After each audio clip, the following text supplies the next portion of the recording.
let's see. I'll go here. Let's see.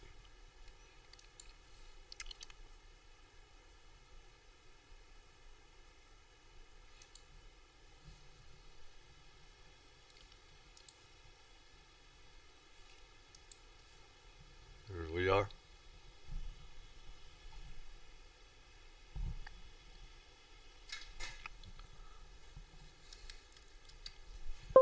These are a bit bright here. Oh my god. So, I had to do this. I'm getting, stuff here, the drones, all this other stuff. Drones, UFOs, and I have to go over so much of this. In Project Blue Beam and everything else. It's crazy, but I look at JLR and all these other sites, and there's stuff that I know about UFOs, reverse technology. Um, my father worked at secret facilities. Um, he was on the F-117, and he did stuff with SDI, and other facilities that I don't know about.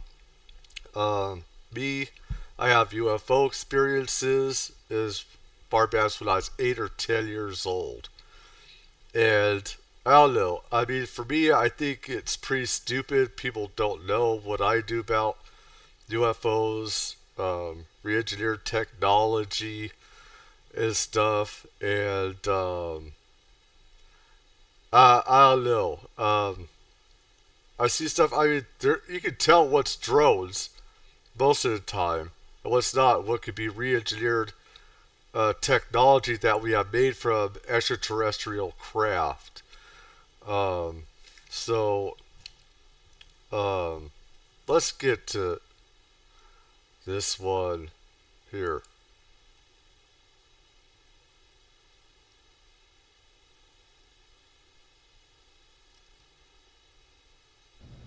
JLR investigates. Oh my goodness, folks. New footage out of Phoenix, Arizona. We are covering the drone madness throughout the country. Sightings all over the United States. Drones, mysterious drones in the sky. New Jersey, New York, Pennsylvania. But now it seems like it has progressed to Phoenix, Arizona. There are many videos out now. I gotta say, most people don't get this is happening around the world. I've been doing this, stuff for a while, and News Nation, he was putting out that the fact that this is happening around the globe. The UK, it's happening in Russia, China, Australia, New Zealand, stuff like that. So this is not relegated to one country. Showing some sort of drone wars or drones being shot out of the sky by other drones. Weird stuff. Damn right it is. With you, and then we will further discuss. Check it out. Oh, something's going up real fast. A plane? This right here. Can't tell what it is. Whoa, is that moving quick? Now see this? This right here. This is what a UFO is. Right here. Solid. Alright? This right here, you see different lights and everything. That's it. That is what you call a UAV. Or drone, I should say. I don't know what the hell. Look at this. But that is quick. Now look at the green light. If you look at the green light from the drone, it's communicating with this other one. It seems like it's communicating in some way when it's blinking like that. She moved quick around it to get it. You see that? It's communicating right there. Super quick. Yeah. Look at that. You got that right there down here. Another drone.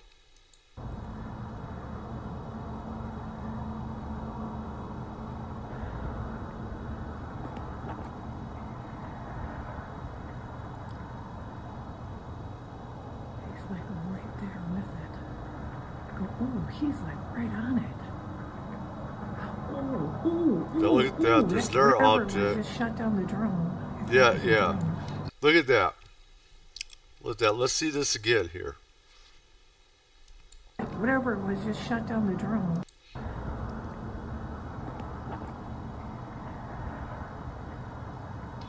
You see the blinking on the drone right there. With it. Oh, he's like right on it. Yep. Oh. Now, ET technology, and I'm sure we do, of course. We have, what ETs have done with us in the past, with our fighters, our planes, and other vehicles, is that it's like an EMP, electromagnetic pulse. And it'll shut down all the electrical tech on board those systems, and it'll render them all useless. It'll shut everything down. So this is interesting. Ooh, that whatever it was, just shut down the drone. If that was a drone.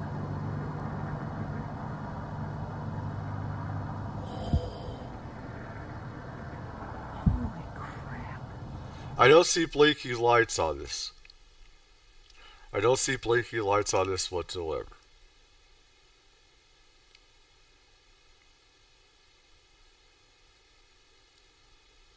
None whatsoever.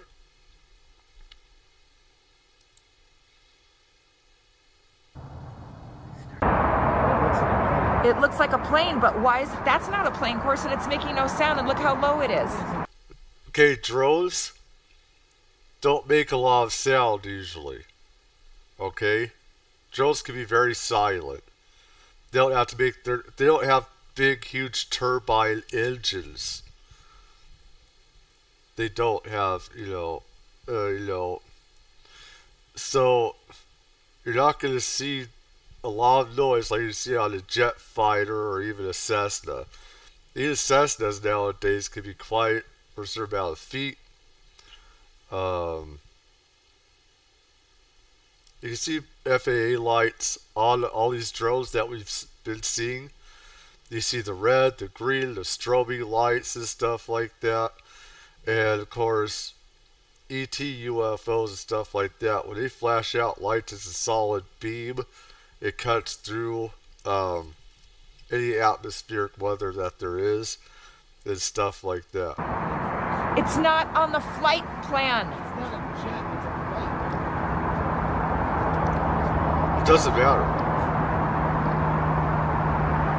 You see, those are So strobing lights that from the exact drone. thing that I can't really get on video here, Yeah. You see green light, looks like. that's exactly So, like, flashing. Mike, that's not a plane. It's a drone. That's a huge drone. There's another one right there, right above our house. Straight up, that's a drone. Look at that, straight ahead. Right above Reese. Reese, do you see it? Yeah. Right there. Anyways, I'm there. It is a drone? What do you think that is? This plane? That? No, I have no idea. Mike, that's not a plane. Oh my God, that's what everyone is catching on video. I've got it on video.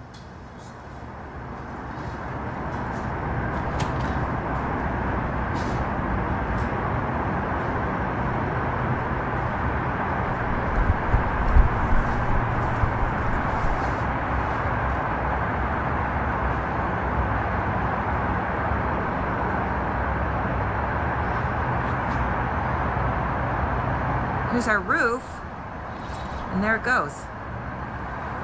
Yeah, that's a drone. Now that was some wild stuff, folks. That is circulating all over the internet. stuff in the sky in Phoenix, Arizona. We're talking about UAPs, UFOs, drones shooting each other. Well, JLRs. Dropping.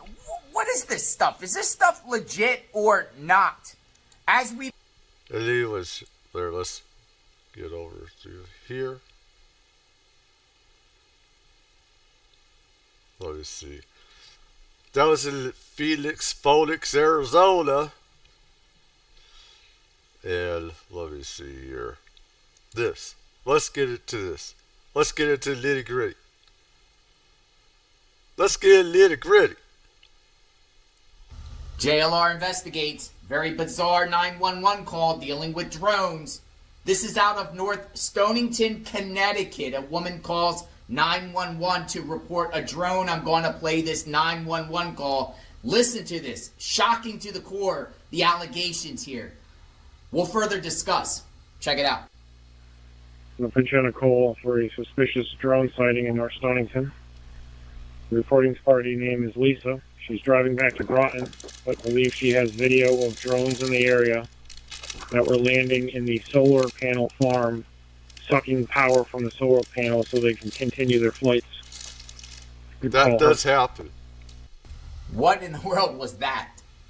You think that was legit as far as... It does happen. It actually pisses me off that people don't know this. This happens a lot.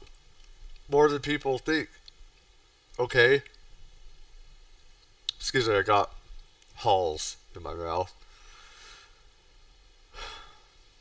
They have been known to suck electricity sometimes in different areas of the planet and stuff like that.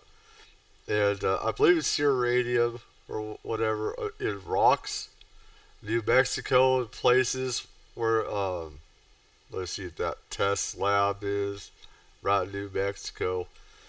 You see, my mind is all over the place, so I can't think of all Los Alamos.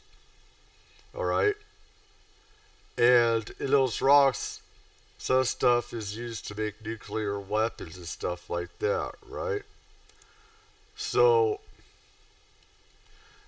there have been UFOs before, ETs that have gone over to these places, drained the rocks, you know, the uranium that's in them. I believe it's uranium, might be a different substance. Correct me if I'm wrong here, because I do get some names wrong. I do. And I need somebody to correct me. Anyways, but that is water in South America, where in a lake in South America, they've drained a lot of the water from that lake. You have UFOs be involved with cattle mutilation and stuff like that. I've done reports on, you know, over 20 years. So they have been involved with this. It's just that it is not mainstream. It's out there, but I don't know if you can find it all on Google. It's hard to find stuff because stuff piles up on Google as well. But yes, there are lots of reports of ET craft siphoning energy, like power poles, where they would take some of the electricity. I guess they'd use that for their own power, and then they just disappear. This happens a lot more than people think. Drones landing in a solar field sucking up power so they can continue on their journey? I don't know, folks. But that's what we're dealing with here when it comes to this drone mystery. And more of these strange 911 calls are coming out. Now, that was the strangest call I've ever heard. Actually, I actually laughed and chuckled. I mean, it is funny, but it's not funny because there's these drones. I should be an asshole to some of these people, but it pisses me off because they think it's a joke. And this happens a lot, including nuclear reactors and stuff. And like I keep saying, we are nothing but monkeys compared to them. We are Neanderthals. and we do have some resources that they need. Okay, there's also a human inbreeding program that we have. So there is. Let's see. Let's go down here. I'm worried about the inauguration of. Oh my freaking god! They have more important things to do than worry about a president of the United States. What's up to this, guys? Well, it's crazier, yeah. Let's see. Mystery in the skies beyond New York. It's not just New York. Let's see here. Not a bird, not a plane, but a drone.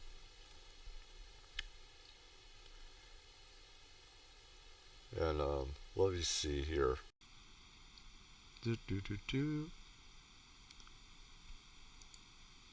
Let's see what's going on.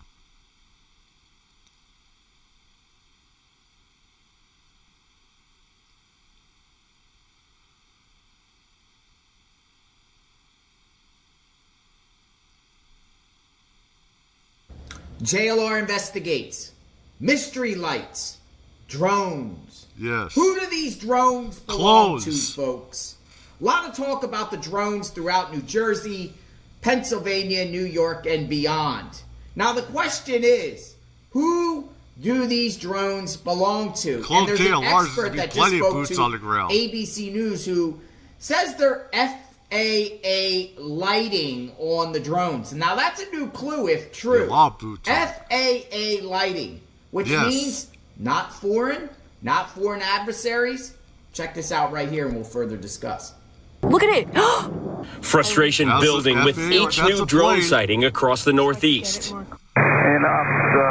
seems like there's multiple drones all over this airport tonight, man.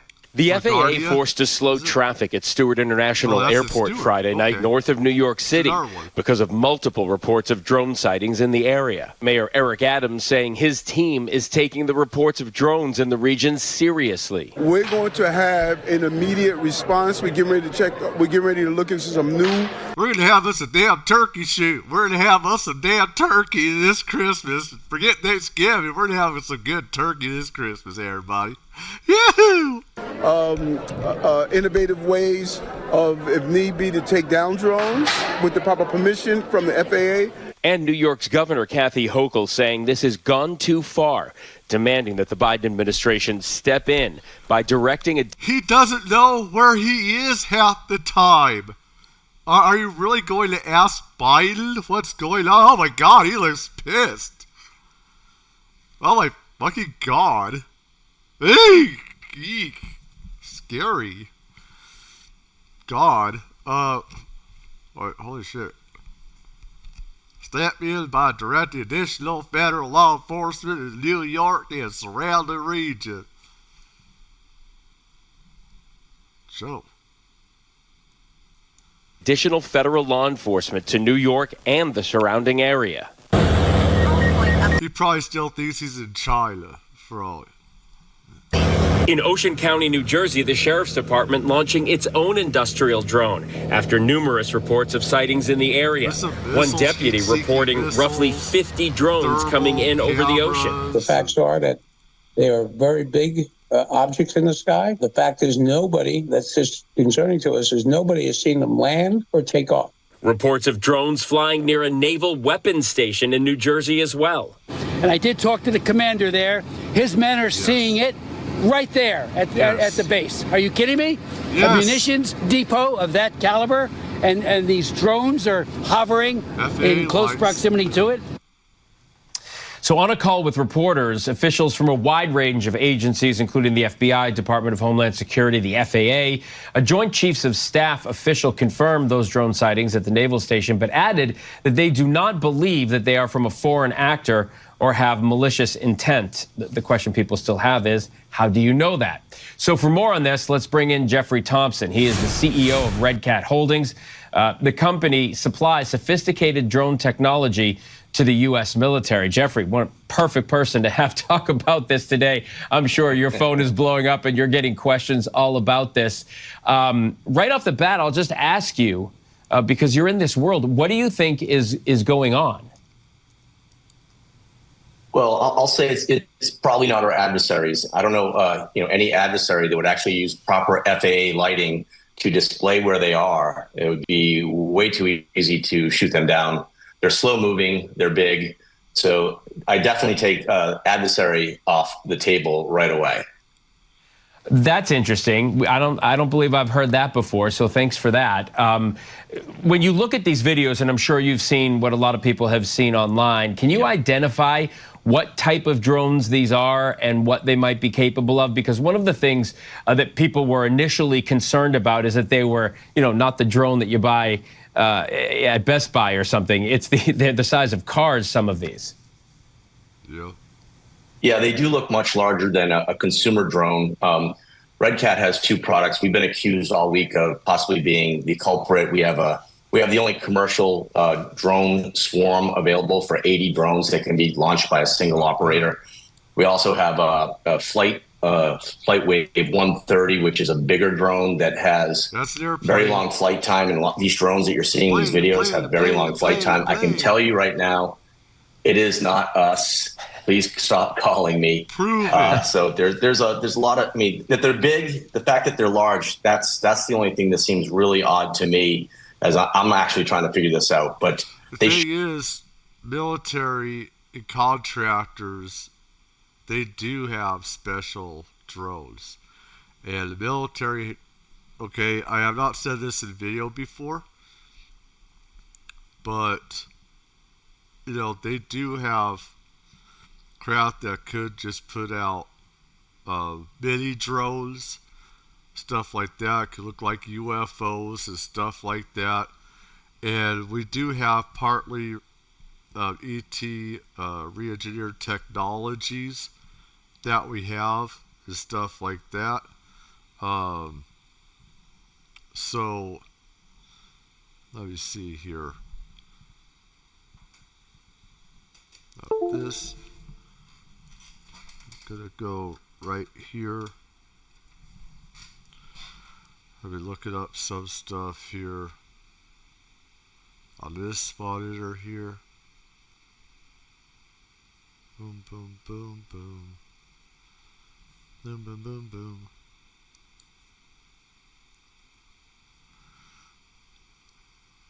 Full Arizona, creepy alien object.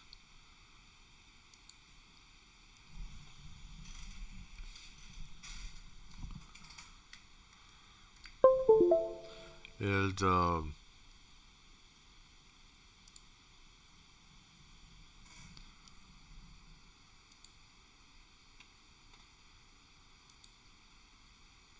this one on freeze. Should have remote ID if they're flying with. They're already flying with proper lighting. All drones are required by law to have a remote ID. And if you want to be a DIY investigator, you could always get a scanner product that's free on, free apps, and you could see if they're broadcasting down to you if you're near those drones, and you could become the investigator. I'm not close enough to where it's all happening, but it's pretty simple to see if they're broadcasting a remote ID that's required by law. But you are close enough to the whole world that this is happening in, and what I'm hearing from you is what we are hearing from the federal government, that you're not worried that it's a foreign actor because they wouldn't come in using FAA lighting, but still. This is happening all around the world. Like I keep on saying, it's not just the U.S. And there's a stupid Congress is making laws against the people using drones. It's all a fucking psyop. It's a fucking psyop in a way. It is all BS. They're making laws right now to circumvent the use of people that are operating legally to use drones, and it's all BS. These stupid lawmakers are doing it's a huge psyop in a lot of ways. Now people have said, this is with the nukes on the loose, like from Ukraine. I don't buy all of that because we have stuff on the ground that could detect uranium, stuff like that, sniff out nuclear stuff. We don't need drones all for that. It's just another technology to use. So we do have bots we could use for sniffing that stuff out.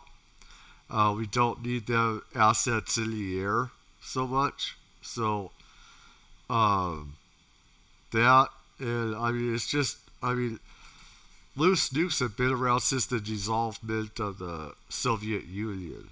And it wasn't just Ukraine, though they had their own nuclear facilities. It's a shame that stupid United States administrations told them not to have their own nukes. It would have saved everybody a lot of hell if Ukraine had its own nukes. We wouldn't be in the situation we are today if they could defend themselves, if that was a deterrent. So we don't know what it is. It could just be regular folks operating. Maybe they're trying to test them and try to stay under the radar by actually doing it properly according to the law. No, if it's regular people, you moron. If it's regular people, the feds would be at their freaking door. They'd be at their freaking doors right now, begging them open and taking their drones and arresting them for being by military installations and, you know, airports.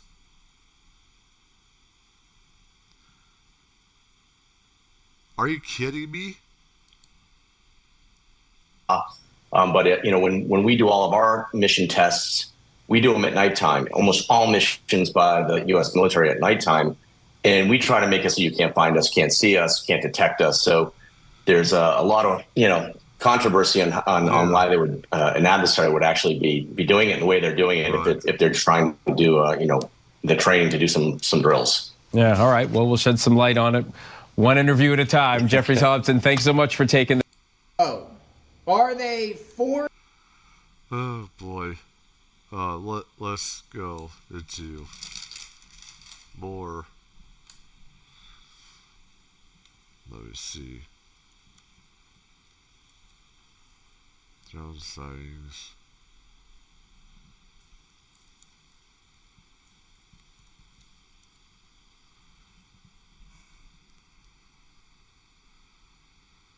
Let's see.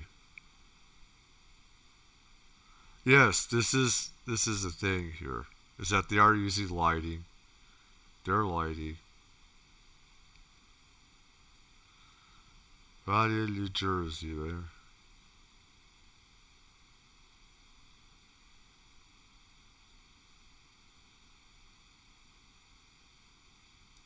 I pull over, get out of my car, it's now hovering right over the trees, and then I realize I should take a picture. I reach back into my car, grab my phone, and as I come back out of my car with my phone, I go up to take a picture and it starts immediately zooming away, almost like it had seen what I was trying to do. It's that something where some of these seem to... His time has expired. Chair recognized. Some of these seem to know when they're looking at them, etc., etc., etc.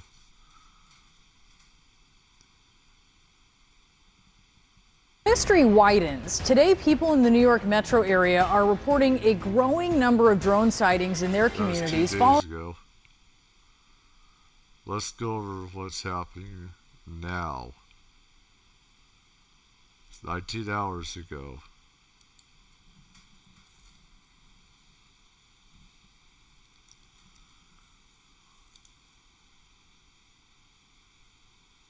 The Biggerfoot sightings.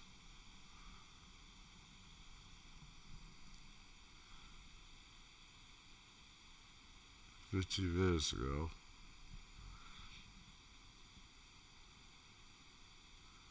Let's go over News Nation.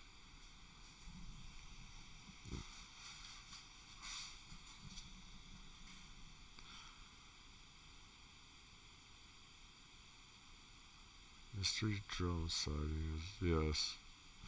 It's not real mystery. Let's go over News Nation here.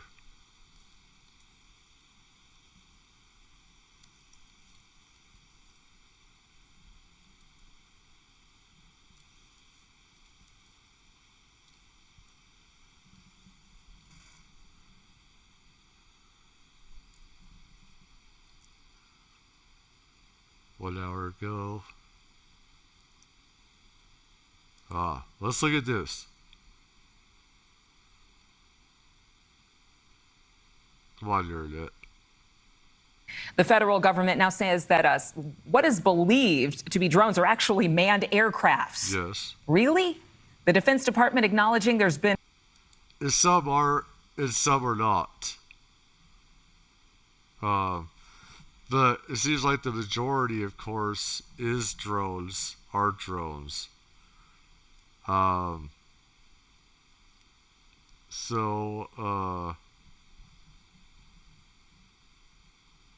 We do have, I'd say, some re-engineered ET technology with some of these drones that I've seen, and from the reports that I've heard, where they could just disappear in a blink of an eye. They have FAA lighting on them and stuff. And then they just disappear. They're silent. They have no blades on them, no propulsion or anything.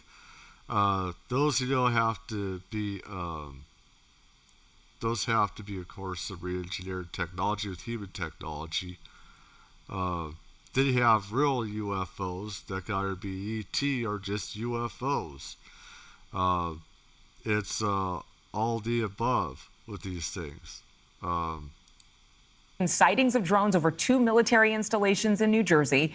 Now, Homeland officials, they're saying that federal authorities are taking action and deploying extra resources. Those, look at right here.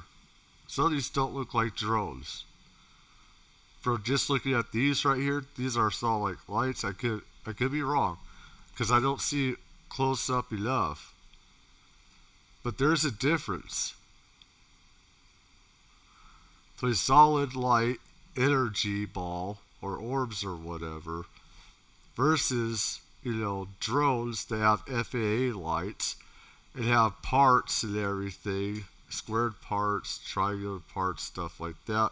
You can tell are human made. So there's no question that people are seeing drones, and I want to assure the American public that we in the federal government have deployed additional resources, personnel, technology to assist the New Jersey State Police in addressing the drone sightings.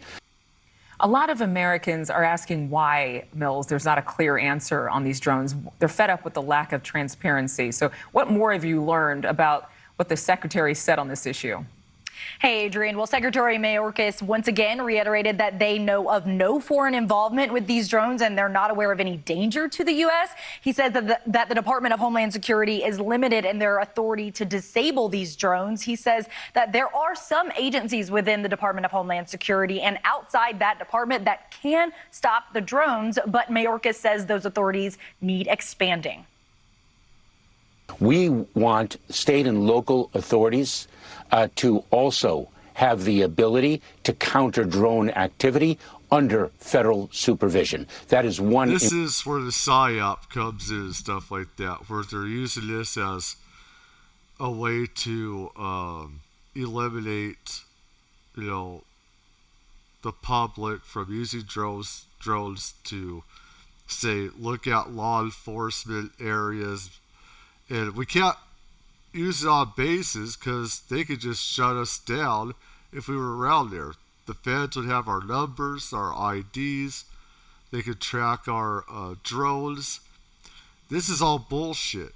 These are lies. And this is, just a huge psyop in a way. It's just all fake. Now, if there is a nukes on the loose, they've already had assets on the ground for that. They can sniff out, nuclear items, stuff like that.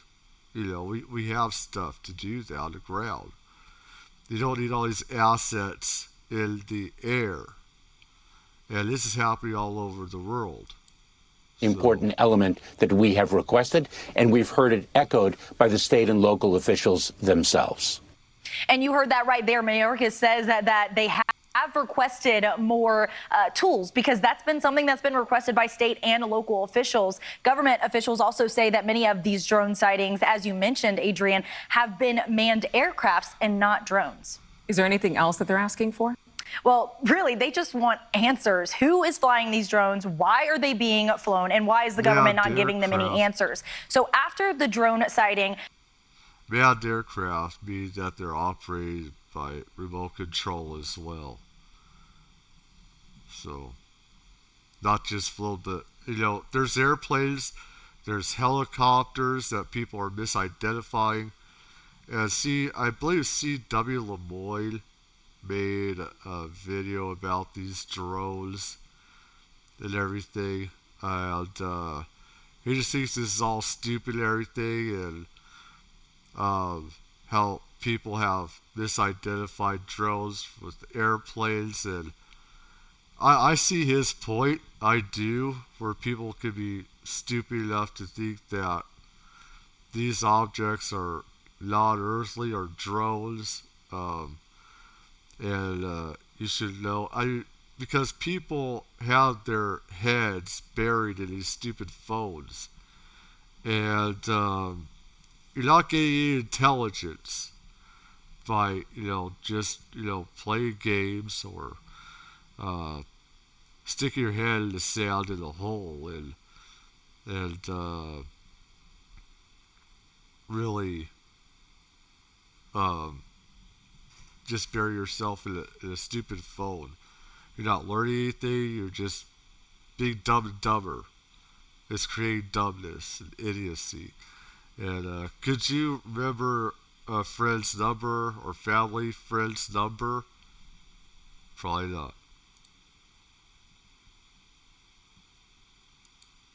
That shut down a New York airport on Friday night for about an hour. The governor of New York, Kathy Hochul, took to X to say that the federal government needs to grant states the powers to deal with the drones directly. A federal drone detection system has been sent to New York, but Hochul says they need more support. She says Congress must pass a law that gives states the power to deal with drones directly themselves. Senator Chuck Schumer, sounding out today on X, says that Secretary Mayorkas should send special drone detection technology to New Jersey as well. He also says that he's working to pass a bill in the Senate that would give local law enforcement more tools for drone detection.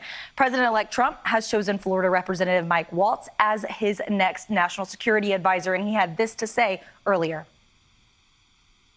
We need to know who's behind it, but right now I think law enforcement seems to be the Department of Homeland Security and the Defense Department are kind of all doing this and pointing at each other. And Representative Jim Hines from Connecticut previously served as the ranking member. Well, what these idiots are doing is warmongering. They want more money for military, FBI, Homeland Security, trash, to deal with these things when these don't have anything to do with civilians. This is a government that's doing it, or other governments. One world government that's doing this. So, it's just all BS. They're just wanting to create war and fund the industrial military complex with more money and stuff. It's all BS. Of the House Intelligence Agency. He told Fox News Sunday that he can say with confidence that the drones are not related to Iran, China, or aliens. He also says that this is not the beginning of an attack on the American homeland. So, Adrian, will Congress make it a priority to give local and state law enforcement more authority when it comes to these drones? We're just going to have to wait and see. All right, Mills Hayes, thank you so much. Thanks so much for watching. Oh, God. Let's see here. The other stuff. Yes. It does. Hazardous drone operation.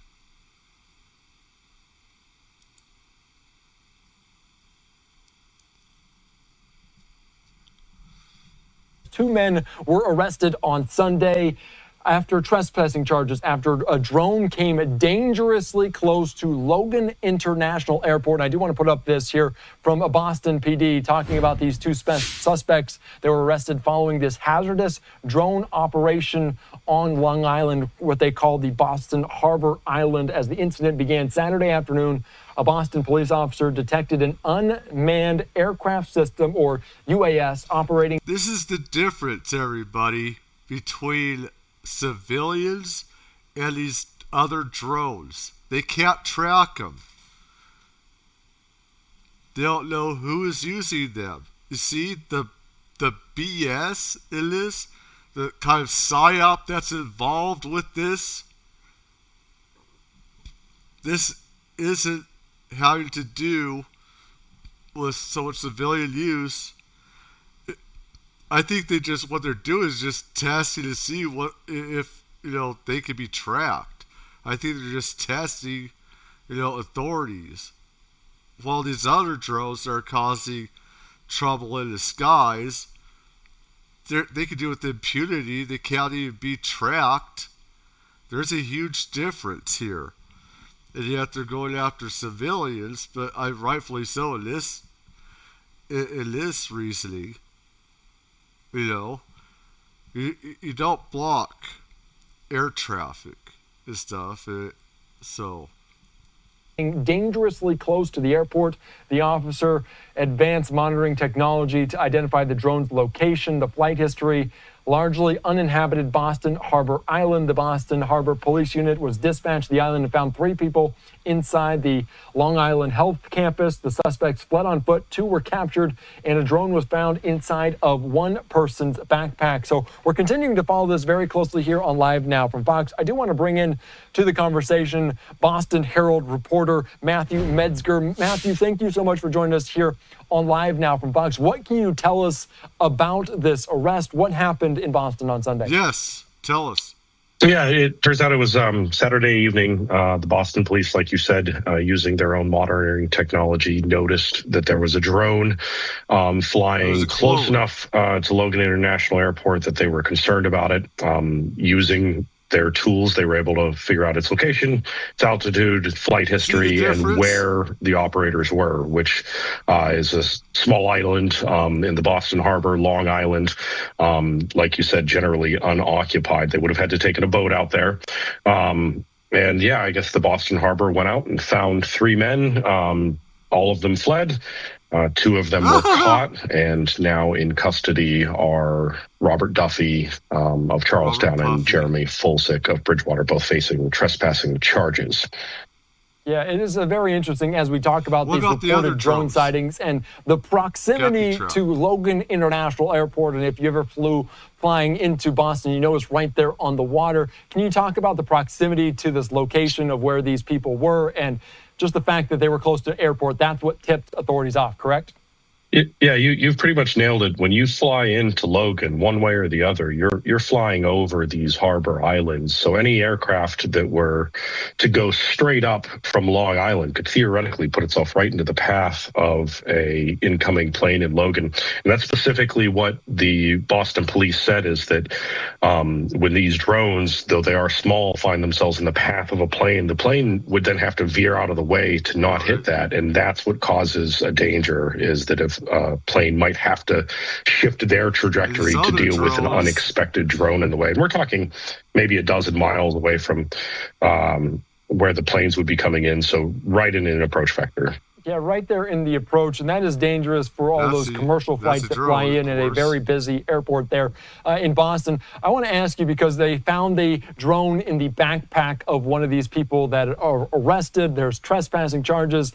Can you discuss some of the laws in place there locally around Boston? Because it's not against the law to fly drones. It is against the law, maybe close to proximity to the Logan International Airport. Can you discuss that a little bit and what you're reporting on there?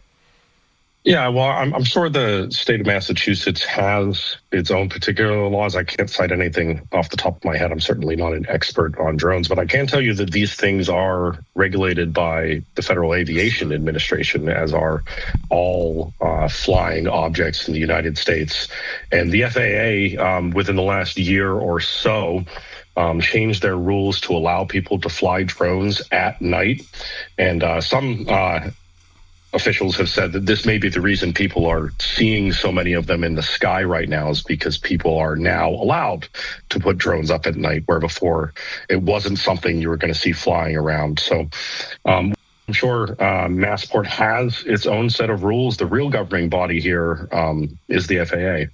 All right, very, very interesting. And that is a very good point, as people kind of look to the skies more so at night based on those new regulations, or lack thereof, for people being able to fly drones at night. I also want to talk about the larger scope of all of these reported sightings, a lot of them coming in New Jersey, just down along the coast. This is a post from the governor there in Massachusetts, Maura Healey, saying, "I'm aware of the growing number of drone sightings across Massachusetts, monitoring the situation closely.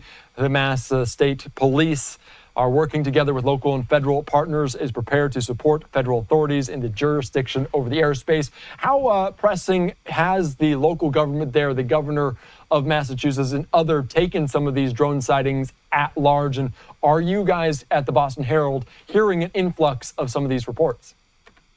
Yeah, one of our reporters just last week was speaking with a resident of Weston, Massachusetts, who described a surreal experience seeing several drones flying around their neighborhood. It wasn't the first time somebody has reported a drone within the last couple of weeks. We certainly haven't seen the level of activity that's being reported out of New Jersey, but it's obviously gotten to a point where it's come to the attention of Governor Maura Healey, which is what I'm sure brought her to issue that statement. But yeah, we've ourselves have been hearing from residents of Harwich and, like I said, Weston, places along near the coast, Cape Cod, that have seen these drones or seen what appears to them to be a drone.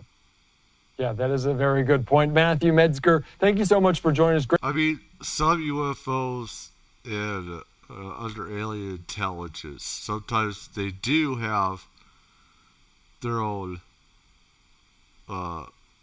blinking lights or whatever, but usually that's re-engineered tech that we use, not them. Sometimes they do that. Sometimes they blink lights for communication. ETs do. It's how we start using it ourselves, flashing lights to do that communications. Whether the Romans that did that, use light and stuff like that, sources, blinking lights, stuff. Got the right term for it. But usually can tell because those were FAA lights. I don't think so. Great reporting, it's always, as it's a phenomenon that we're continuing to look into. Of course, local law enforcement and officials continue to say there's no threat to public safety. Have Mass officials reiterated that at all? Have you heard from them? Yeah, I haven't gotten any indication that there is any threat. Sources that I've talked.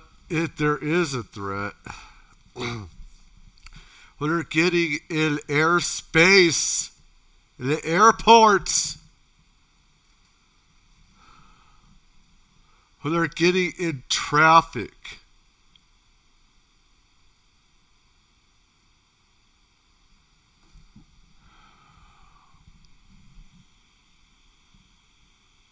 let's go. Let's see here. Let's get rid of some of that list then.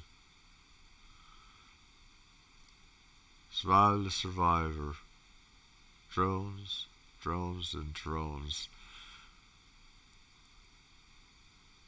8 hours. We're all in danger. Ah! I gotta see this. Oh my god.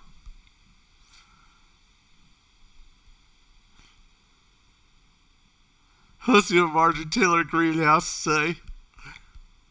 These are all drones in the sky. Maybe, maybe not. 1, 2, 3, 4, 5, 6, 7. Passing. Those didn't look like. I need a better look. But people need to learn more between drone and UFO type stuff. Those were solid orbs, not drones. But each other. I mean, how they not know what's going on? Cursing. Well, number one, I'm going to call it total that no one knows what these are, but they can't identify what nightly drones are and where they're coming from. I think that is absolutely disgusting to lie to the American people like this. I met with a law enforcement person, a number of them have had live sightings. One of them suggested that 50 came from the ocean over the mainland, into the mainland. Is there a ship out there? Who knows? Go and find out. DOD has been AWOL. I'm going to tell you the real deal. Iran launched a mothership probably about a month ago that contains these drones. That mothership is off, I'm going to tell you the deal. It's off the east coast of the United States of America. They've launched drones, is everything that we can see or hear. And again, these are from high sources. I don't say this lightly. What's up, everybody? Major Retired Richard Ojeda here, and imagine this. You're sitting at home scrolling through social media and bam, a Republican congressman from New Jersey is on TV claiming Iran has launched a mothership off the east coast of the United States. Know that Iran made a deal with China to purchase drones, motherships, and technology in order... I mean, there is secret technology that we have for having stuff, but not on this scale. They don't have... It's too hard to explain. But he is total bullshit. This is a problem with Congress, is that they're trying to create war instead of stopping it. Either it's Russia or Iran. We have Syria in check now, and everything else. You know, Ukraine is a problem. So these jackasses are saying, hey, we're going to create war for the military-industrial complex. Iran's still in there. Let's go after them. To go forward. Yes, folks, you heard that right. An Iranian mothership, complete with SUV-sized drones, supposedly hovering over New Jersey, launching nightly operations, and yet somehow remaining undetectable to everyone. I wish my SUV could do that. I don't have an SUV. Why haven't you given me an SUV? It'd be nice if I had. Get it myself? Except Jeff Van Drew and his high-level sources. The sources I have are good. They can't reveal who they are because they are speaking to me in confidentiality. These drones should be shot down. This isn't satire. It's real life in the MAGA universe. And it gets better. The Pentagon, in what must be one of its most straightforward briefings ever, promptly shut down this claim. At this time, we have no evidence that these activities are coming from a foreign entity or the work of an adversary. Representative Jeff Van Drew, who is a Republican from New Jersey, was just on the air saying that Iran launched a mothership probably about a month ago that contains these drones, and that mothership is off the coast of the east coast of the United States. Is there any truth to that? There is not any truth to that. There is no Iranian ship off the coast of the United States, and there's no so-called mothership launching drones towards the United States. But does that stop MAGA? Of course not. The facts don't matter when a conspiracy is just too juicy to pass up. After all, why let a boring old truth ruin a perfectly good sci-fi thriller? Here's the thing about MAGA. They thrive on chaos. They don't just create stories like this because they're delusional, though that's a factor. They create them because they're effective. When people are busy panicking about alien invasions, they're not paying attention to the very real damage being done to their lives. MAGA wants you chasing motherships in the sky while they're gutting your rights and dismantling the agencies that protect you right here on the ground. While Jeff Van Drew plays Space Cadet, let's talk about what's really going on. FEMA and NOAA, the very agencies that would monitor and respond to a real emergency, are on the chopping block under Project 2025. That's right, folks. The same people who would be tasked to identify an actual threat are being Cannot say what these are. She's out here screaming that it's all BS, that the government is lying, Biden's lying, and if they can't tell us what these drones are, then oh my gosh, we're all doomed. If they're telling the truth, then this country is in horrible shape. We're all in danger. I mean, seriously, if our great government can't identify That's right. what these drones are, they're flying every single night, that people are sitting out there videoing with their cell phones, then no American is safe. That's Marge, right. You failed science. You probably failed biology too. So quit pretending to know what you're talking about. Fuck. You're not exposing some grand cover-up. You're amplifying absolute nonsense. What you are doing, Marge, is pushing Russian propaganda. Let's not sugarcoat it. Every time you rant about how the government can't protect us or how Biden is supposedly covering up some alien invasion, you're feeding right into Vladimir Putin's playbook. Distract, destabilize, and divide. And while Americans are chasing your drone drama, the real issues like Project 2025, quietly dismantling the systems that protect us, are getting ignored. Marge, here's the deal. I like that. We're not falling for it. I know what side of the fence he's on, but some stuff I agree with. I'm not on any side, but I don't like Project 2025, so I gotta tip my hat to that. This isn't some alien invasion or deep state conspiracy. It's another shiny object meant to keep the MAGA base distracted while the real damn... I'm not gonna have politics get into this area of homeland insecurity. Escape AP crash site. This is one right here.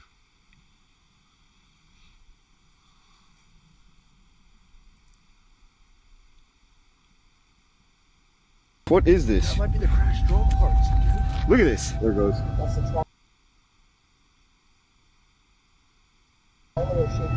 They heard a drone crash somewhere behind where I'm standing. The drones had hit one of the wires on the power line. Something in the water. There's like 2 red lights. Bro, almost looks like a cell. What the hell is that? They're coming really fast too. What is up, fam? Hope you're having a great day today. Welcome to another video, aka Laugh Movie. I'm with my boy, Mo Sargi. He made the trip all the way down from Canada to be with us today. We're gonna look for some UFOs in the sky. Okay, so we're prime time. I mean, exactly prime time. It's about 4:45. Sun's getting ready to go down. We're on the Atlantic. I was told yesterday by a group of police officers that this is a hot spot, like I like to call them, UFO activity. You know what I was thinking, Mo? They're saying that they're drones, right? But they're saying... But there is a difference between UFOs and drones. There's a big difference. You can usually tell a drone from a UFO. You know, I think we all need to be educated in the difference between the two. And also that they don't know what they are. Yeah. If they came out and said UFOs, like, people would be freaking out. So they have to say something that kind of sounds somewhat familiar. Like drones. You know what I mean? If it's a drone, anyone can like spot a drone, right? Like we all know what a drone looks like. Yes. It's got the propellers, all that stuff. But if it's something that isn't making any noises and it's just hovering around and it's massive. I've spent only one full day out here, and so far, if you missed that video, go back and look at it. Now, from my experience being out here, I've seen these drones kind of morphing into different things. I saw what looked like, you know, just a regular flying aircraft. Once I saw an actual drone, and then it looked like it morphed into an airplane. I zoomed into some of these things, and then they disappear. And then at one point, I even witnessed it looked like a rolling ball of fire. It was very, very strange. That's the thing. The difference between, you know, that's why I say re-engineered ET technology with some drones that we have. Because they could just disappear in a blink of an eye, just go poof. Stuff like that, or turn into something else. So, I mean, we do have some of our own human technology, but we have components that we put into these things that is reverse technology as well. So, and then it started coming towards me into the middle of the night. I was recently in Las Vegas or Nevada at Area 51. Oh, you were telling me about this? Yeah, I spent the night camping out there right at the back gates of Area 51 itself. There was, for about 45 minutes, at around like 11 o'clock to midnight, for about 45 minutes straight, there were these orbs going up from above the mountain, and right behind that mountain was where the base is. They would go up into the sky, move in weird patterns, no noises, nothing, very bright lights, and then they would disappear. And it kept happening over and over again in different patterns, not the same pattern, for 45 minutes. And a lot of the videos that I've seen of the drones out here are doing the exact same thing. I actually believe these might be the same things that they were doing at Area 51. And if you want to see what he's talking about, go make your way to his video. Oh, wow, that's really far, too. Look, we're going to his video. That's an airplane. And it's not lit up like that. Yeah, that's different. I'm going to have to use my super lens on that. Whoa. Shout out to Omar. I don't know. Bro, that's an orb. Gosh. It is. The Omar Gosh. It almost looks like a star, but I mean, bro, it's way too bright like. to be a star. Okay, look to the left of it. There's an airplane. Give props. There's no way that's a star. No, because like there's no other stars out in the sky. Oh, bro, look at my lens. Look, it's an orb. Yes, it is. There's a difference. Bro, it almost looks like a cell. No, bro, what the hell is that? Thing. Yes. It's actually rotating. This is a difference between. Well, it's an orb. This is a difference between a drone and a UFO. Okay? It doesn't have any FAA lights. People get educated. This is, UFO drone 101, distinction here. Look at this. Pulsing. Oh, it is an orb. Look at that. Bro, almost looks like a cell. Bro, what the hell is that? Thing, look at the time, space. Let's do the time space around it. And the energy that's using. It's actually rotating. It is rotating. Yeah, it is. Dude, that's like that Ezekiel's wheel thing. And I caught something like that yesterday. Yeah, but it was almost like red or orange. It's way up. That's way too far to be an airplane. Well, could be a planet. Yeah. Maybe. That might be Jupiter. I don't know. Jupiter? Because it just came out of nowhere. Like, we were filming, and it was moving at one point, too. All right, I'm going to zoom in on this moon right here. Oh, bro, look, you got to come see this. Come look at my camera. Oh, my God. Whoa. Dude. Dude. Look at that. He's got the moon in his sights. You can see, like, the little craters. Bro, what is this camera? That's crazy. Dude, you notice how there's no stars around the moon? And he like zoomed into it. Yeah. That is insane. Like it looks like nighttime. That's a cool camera. Good stuff. Pretty awesome. Like we're that far away. Wow. All right, Mo, we probably picked the best night to do this. It's a romantic spot. It's very. Want to make out? I was zoomed in on a planet right now. So that's Venus. That's Jupiter over there. See if I can zoom into it. Bro, look at that. Crazy. So what I saw last night almost looked like that, but it was bright red and it was turning in like circles. It was definitely not a planet. And Venus is very bright, looks like a UFO. Most people can't tell a difference when it comes to Venus. It's bright out there. And even Air Force pilots, will call it in and say they see a UFO and it happens to be Venus or something, even, Jupiter, Mars, usually it's ultra rare, but Venus stands out. A lot of times real bright, big object in the sky. So this is the app that I have here, and it shows you all the airplanes that are out right now. So if we do see something,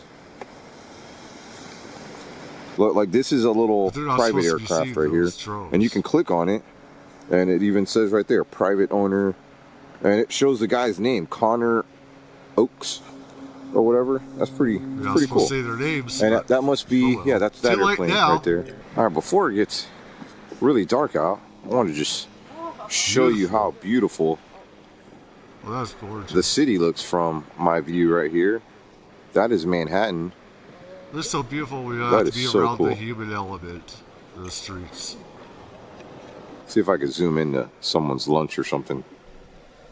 Let's do it. Whoa! All right, so we're just scanning the skies here. You can see that there's a couple airplanes right there, which confirms, because there is one. Let me see if I can zoom into it. It's gotta be really still. There's a UFO! It's kind of hard. That's a UFO, not a plane. That's a UFO. That's yeah, it's okay for photos. In Hillsborough, New Jersey. Fox 5's Stephanie Bertini is live from that scene. Stephanie, obviously so much frustration about what is even happening in the skies above us, so this might be a big answer. Yeah, Bianca, I talked to several people who tell us they heard a drone crash somewhere behind where I'm standing. We're working to get that information confirmed with officials. Our chopper has been flying over the area this morning. Here's some video. We're showing you that view from above. We're in a shopping plaza in Hillsborough, just off Route 206. First responders have been here all morning, including Hillsborough police, a lot of onlookers. I talked to one woman who says her concerns are growing, calling all the recent drone activity very bizarre. She says she heard the drone crash happened overnight here, but she says that she's seen several, what she believes are drones anyway, flying around her home. She says she lives not too far from where we're live right now. Now, we've reported on these drone concerns in New Jersey. Some experts have said the sightings could very well be lawfully manned aircrafts today. We're hearing from officials on Staten Island about the same topic. Take a listen. You know, there's a saying that we had after 9/11: if you see something, say something. I think that's become, if you see something, don't worry about it, because we saw it too. And the people of Staten Island deserve answers. The people of this city and state and region deserve answers of what the heck is going on. So we've heard from the FBI, and the FBI says there's no reason to believe that these recent possible drone sightings pose a national security threat. Now, in terms of what we're getting from local officials, we're being told we're going to get an update this afternoon at some point, Bianca, in terms of what they've been looking at here. Back to you inside. Yeah, it's so interesting because they say it poses no threat, but they can't tell you what it is. So many questions. All right, fam, so we are going towards the crash site. We just got wind of a crash site that's right behind me where a drone crashed. On our way here, I saw what looked like something going really fast. Let me show you. I got my radar app going. And I saw this massive thing. I mean, it was moving so fast. Bro, wouldn't you say that was moving so fast? It was moving so fast. And it made no noise. Zero noise. Went right over us. Huge. This thing was massive. It looked like a glider plane. We're in a town called Hillsborough. There was a crash here just yesterday. We're gonna investigate. It was right by some power lines. Hopefully we can find some evidence of where this drone was. But no, this thing was flying really low. And of course it was flying behind us. And by the time we tried to turn around, it was gone. It was like about 100 feet over like our car. It was flying so low. Yeah. So low. We couldn't stop in time because there was traffic behind us. There is an airport nearby, so we're not ruling out that could have been one of those glider planes. The way it works is one plane will like tow it up into the air and then it glides. But what I found interesting is that this was not on the flight tracker app. It wasn't on radar, which was very strange. Let me know here in the comments that if this was a glider type airplane, if it should still be on the radar. I mean, I would assume so, even if it doesn't. If it's an ordinary like plane, fixed wing craft, it should be able to stealth. You know, it should be able to be hit by radar. It should be able to see it on radar. And these aren't very radar. That's not good. Doesn't have an engine. We'll have to dig around for that. But this thing was, oh my God. Bro, do you have some sort of like dash cam or something? No, I don't. Dang. Bro, it literally flew right over us. I mean, by the time we grabbed our cameras there, it was like gone. That thing was moving so fast. I'm sure we're going to see so much more tonight. The night's still young. It's only 6 o'clock. Yeah, we're gonna see it is young. A lot more. So part of the idea that we had, Mo and I, was to come to the area where this drone had crashed, and we were going to fly our drones. We didn't realize that there's an airport nearby. So this is kind of, it's a no-fly zone. Honestly, makes no sense because drones should not be flying in this area. All right, so we're looking for some power lines. Yeah, I think it's, oh, there's the power line right there. Oh, right there. That's the one.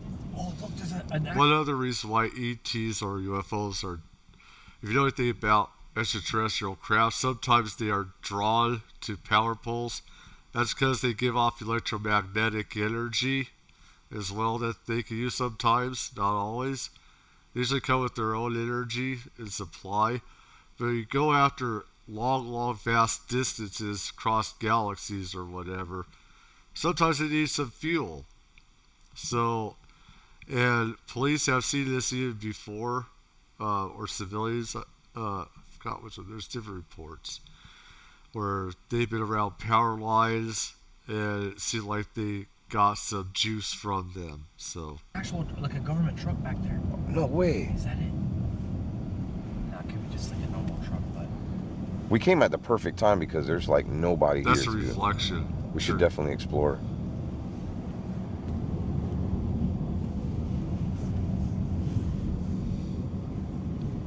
So that looks like a pretty brushed up area though. Let's go a little bit further that way. If they had a side-by-side in there, then it's definitely... This is something that we don't know what happened with that debris.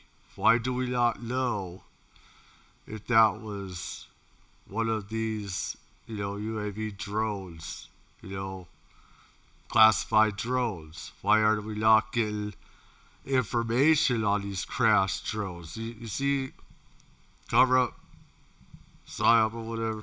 We messed up the trees and the bushes there, right? Like Yeah, and we'll see exactly where it's at. Yeah. So hey, maybe we could find some remnants of the drone. There's tire marks here. Yeah, look at the tire marks. Oh wow. We can't go down this way. We got to get out on foot. Well, let's get out. This looks exactly like it. I kind of left my good flashlight at home. It's a good thing we're up north and we don't have to worry about alligators and snakes like we do in Florida, where I'm from. All right, so we're looking for some disturbed area, and I'm seeing some over here. That's a good place, power lines too. This was closer to the power lines.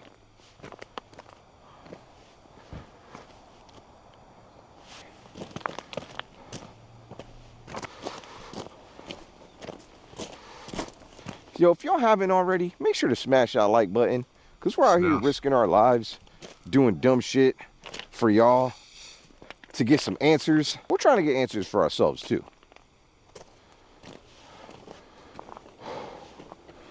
All right, so here's the power lines. Right there, the store. It was either over here somewhere, or let me see. Is there power lines over there? There's got to be some tire marks. Anyways, I won't go through all of his chaos because I feel like I'm infringing on his media. I don't like doing that unless people want me to get their stuff out, which he's doing on his own. But a YouTuber has more in-depth investigation than our legacy media. They found Luigi in 5 days, but 1,000. No, it's been actually over 10,000. Over 10,000, not 1,000. This last month. I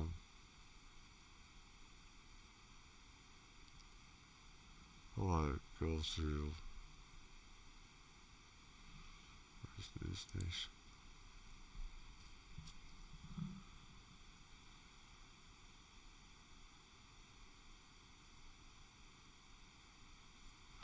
Go here.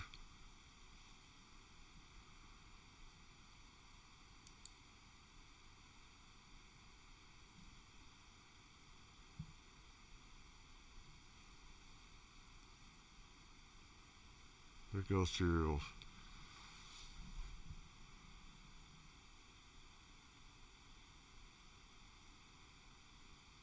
Luigi Jody is a slam dunk case, say prosecutors.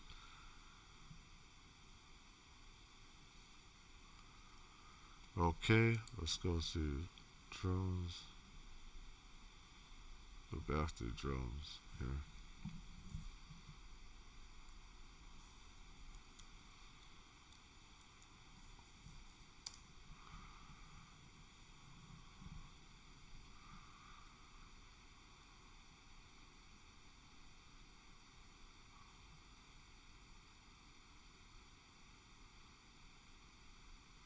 See here.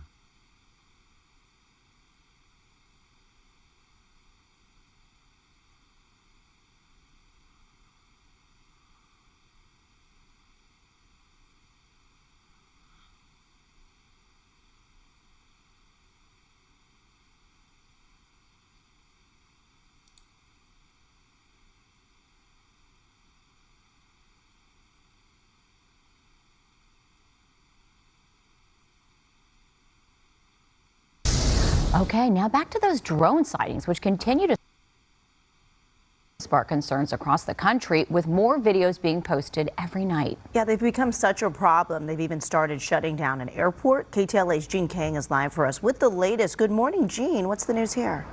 Hey, good morning, Megan and Lauren. A lot of folks are reporting these issues. They're seeing these drones at night or early in the morning when the sun is not even up. Now, we got some new video from a viewer here at KTLA. However, this is causing some big problems on the East Coast, even shutting down a runway at New York's Stewart Airport. Well, this is a very big issue. Moving lights. Okay, we love it. So what is this? Just hanging out. So this new video from KTLA viewer Sharon shows what appears to be a drone over the San Fernando Gardens community. That was at 4 o'clock this morning when she sent that over to our newsroom, with multiple other sightings across our part of the country. A TikTok user captured video of possibly 5 drones in Riverside. They've been spotted in Temecula as well earlier this week. So exactly what's going on? Temecula is near Camp Pendleton, a military base, but the Marines say they're not involved. Riverside County Sheriff, well, he suggests the drones could be from Southern California Edison, which inspects power lines with drones. Wow. However, the utility company says they don't fly drones at night. The Riverside County Sheriff's Office has received no formal reports, but is referring all concerns this morning to the FAA, which is now investigating. Well, the sightings began last month in New Jersey with reports of large drones. That's a drone. Christmas lights.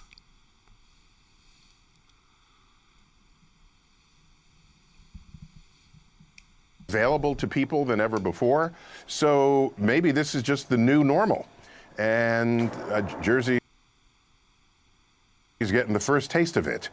But I'm a little disappointed that given that we have a nearly $1 trillion budget for the Pentagon, that nobody knows what these things are.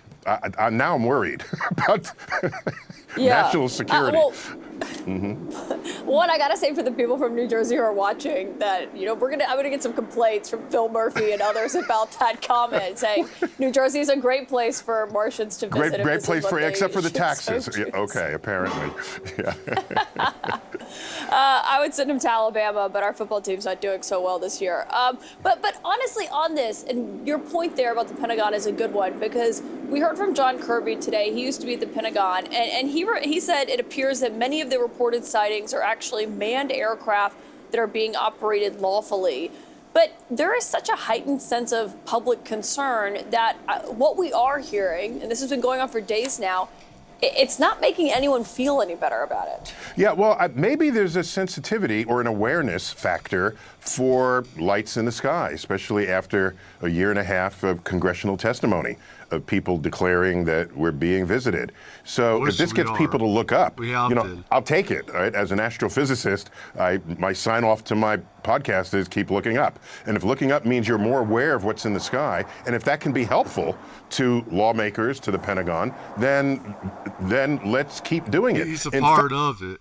That's for sure. He's a part of the Pentagon, so he likes having ETs and UFOs classified and secret. So, in fact, there was a committee set up by NASA to help the Pentagon and lawmakers be a clearinghouse for people's observations of things they don't understand by using their smartphone, which has all manner of metadata. Don't trust the government to tell you the truth about UFOs or ETs or these drones or anything. It's just a fake. Related to how you use it. And so this would be an ideal case for everyone to whip out their smartphones, get data, and see what we can make of it. Friend or foe? That's interesting because you say, keep looking up. It's good when people are involved and interested. And we have seen such a new kind of rise in engagement with science and people wanting to look things up, whether it's vaccines or what's happening in the skies. But my producer, Michael, made a good point that a lot of that, when we're seeing that, it's not just always renewed engagement. It's also being paired with a growing distrust of people like you who do what you do for a living, who back things up with data and facts and science. People don't always trust it if it doesn't confirm, their suspicions of something. Yeah, this is a problem going forward. it's the loss of people's trust in experts. I mean, let's put it just out there in that way. And that's odd because if something happens to the plumbing in your house, are you going to say, oh, I'll fix it? Or do you call an expert, right? Just ask yourself all the ways that you've engaged experts in your life. And then all of a sudden, you have access to the internet and you say, well, I'm not going to trust experts. I'm going to trust my own research. Can have ultimately lethal consequences if you're making decisions that affect your health and well-being. Yeah. Let's see. Well, let's see before I get into. Let's see here. I don't care about.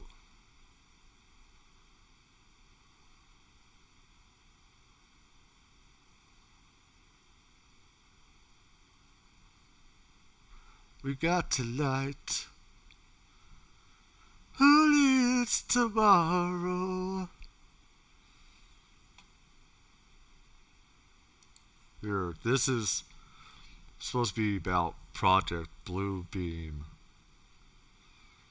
There are different versions of Why is everyone spiraling over YouTube banning ad blockers? Like, chill guys, just use Pi. It's a free Chrome extension that's actually made by one of the founders.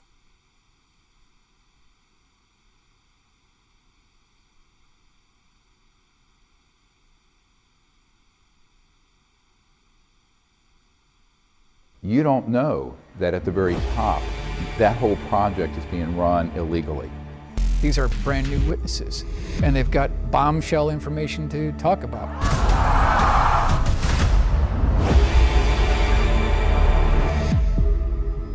These technologies are unsanctioned. They are illegal operations, and this can be proven in any court of law.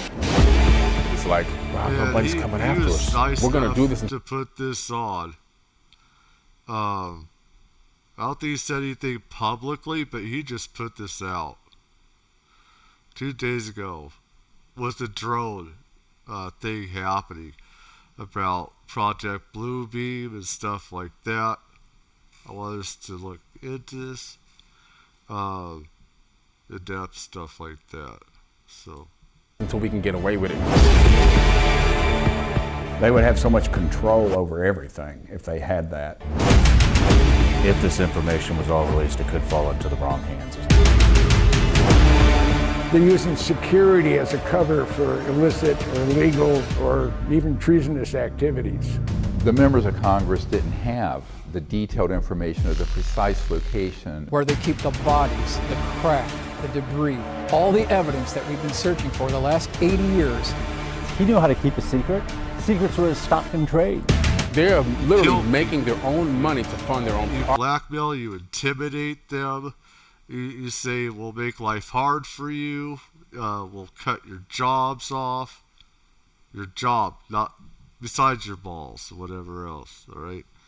Projects. We have a source currently in the deep black world. It doesn't matter if you're president of the United States, you're not going to talk about that. There was this large monolithic slab.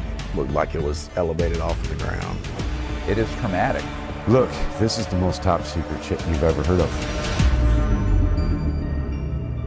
Is this going Welcome to back. Bluebeam? Blake Cousins along with the panel tonight. World breaking news. What is going on over our planet? You just saw the trailer for Battle for Disclosure. Now we have founder of the Disclosure Project, Dr. Stephen Greer, and founder of Forbidden Knowledge, Billy Carson.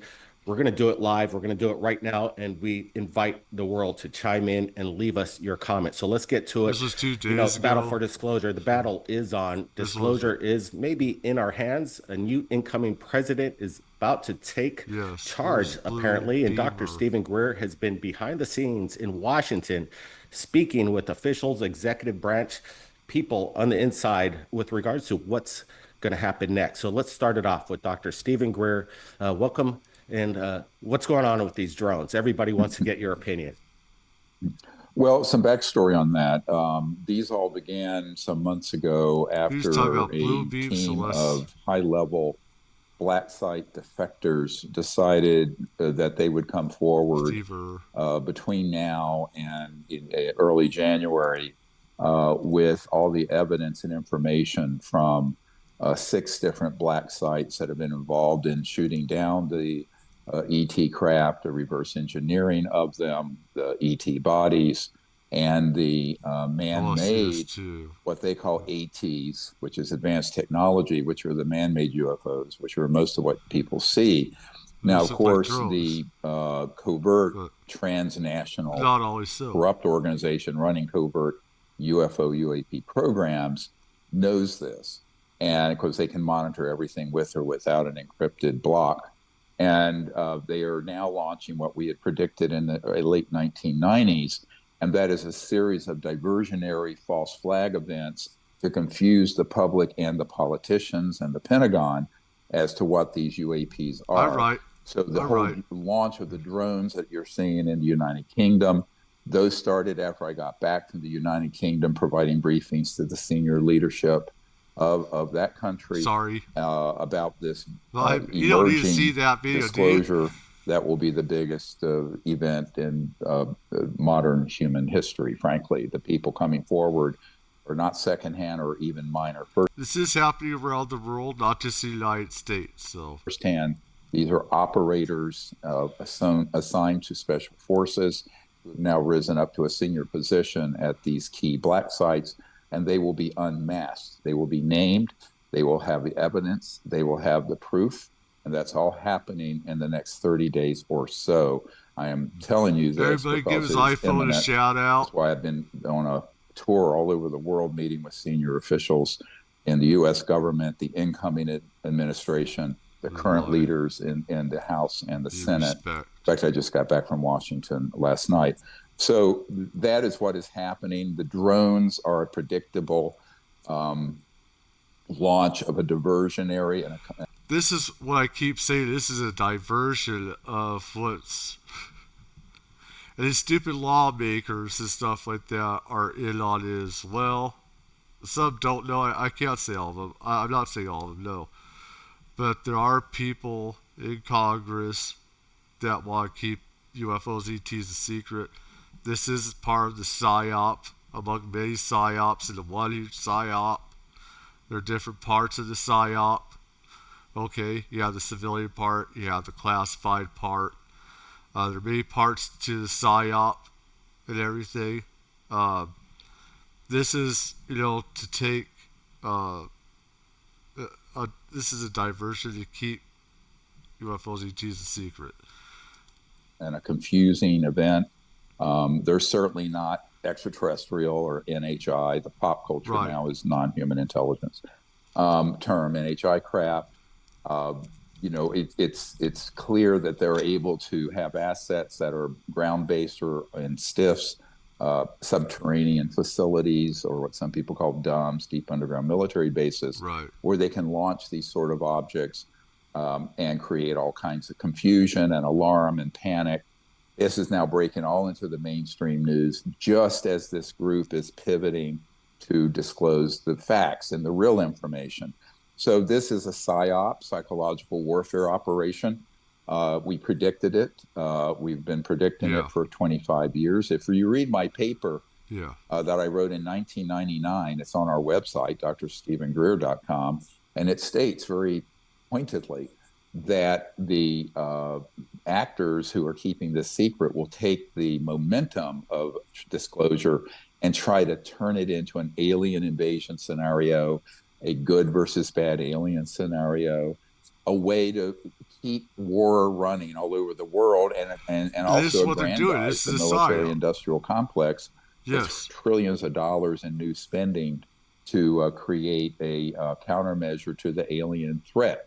So we know this was the plan that was hatched in 1953 or so at the CIA. We have documents to that effect, and that it would only take place because there had been a long... Yeah, this is deep state, CIA, black ops, black forces, stuff like that. Contractors are involved in this, and you can launch stuff from the sea. You can launch them from underground facilities. We have places in national parks where we can launch this stuff from. There's a reason why we keep the public out of national parks a lot. this is one of them, because we decided to also use these national parks as places where we could use secret technologies, secret programs, and we could just hollow out mountains or different places, and we could then burrow them, and we could use them as military black ops secret installations for clandestine programs, secret programs. A multi-decade psychological warfare operation that began in the late in the 50s in earnest with the man-made UFOs, and then later where they were using altered humans, and then in the later robotic aliens to abduct humans and to instigate terrorizing events like mutilations. And on occasion, I don't know. There's some stuff that I am on with him, and there is stuff that I do know that are with real ETs. I do know also that we have men in black. They're non-human, but they could be non-human. Whether they're robotic or whatever is something different.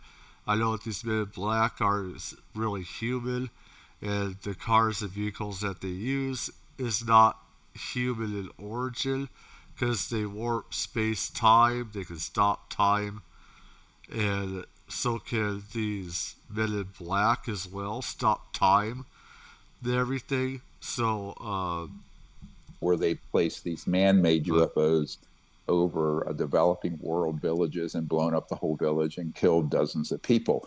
Now, we have people on the inside who know all this. And so now the incoming president doesn't know this, the Congress doesn't know this, and 99.9% at the Pentagon don't know it. But this is what's going to be coming out in part. And the very granular details of what this defection group is going to put out there, we don't know, but it will absolutely be dispositive proof. But also the fact that they've agreed to unmask themselves, meaning they'll be named, is new. I just learned that a couple weeks ago when the leader of that group met with me at my place in Washington, D.C. So we'll see what happens if they don't get scrubbed. I mean, if they're not assassinated between now and then, this is what's coming out. And I'm making an attempt. I sort of joke, I've become the cosmic Paul Revere, going around trying to give a heads up to leaders around the world about this. You know, exactly. Busy times right now, and it's crazy what's going on in the major media on how they're putting it out there. We don't know what these things are, but don't worry about it. They don't mean us any harm. And some of what nonsense. We know what they are, and we know why they're there. Now, the press conference at the Pentagon today, there was a young woman who was saying, well, blah, blah. And I think, honestly, now people say, well, she's lying. Blah, blah, she's blah. Not lying. Look, I've been briefing people at the level of 3-star generals and CIA directors for 31 years this week, when I first briefed the director of the CIA, who knew nothing about this issue. They were lying to him.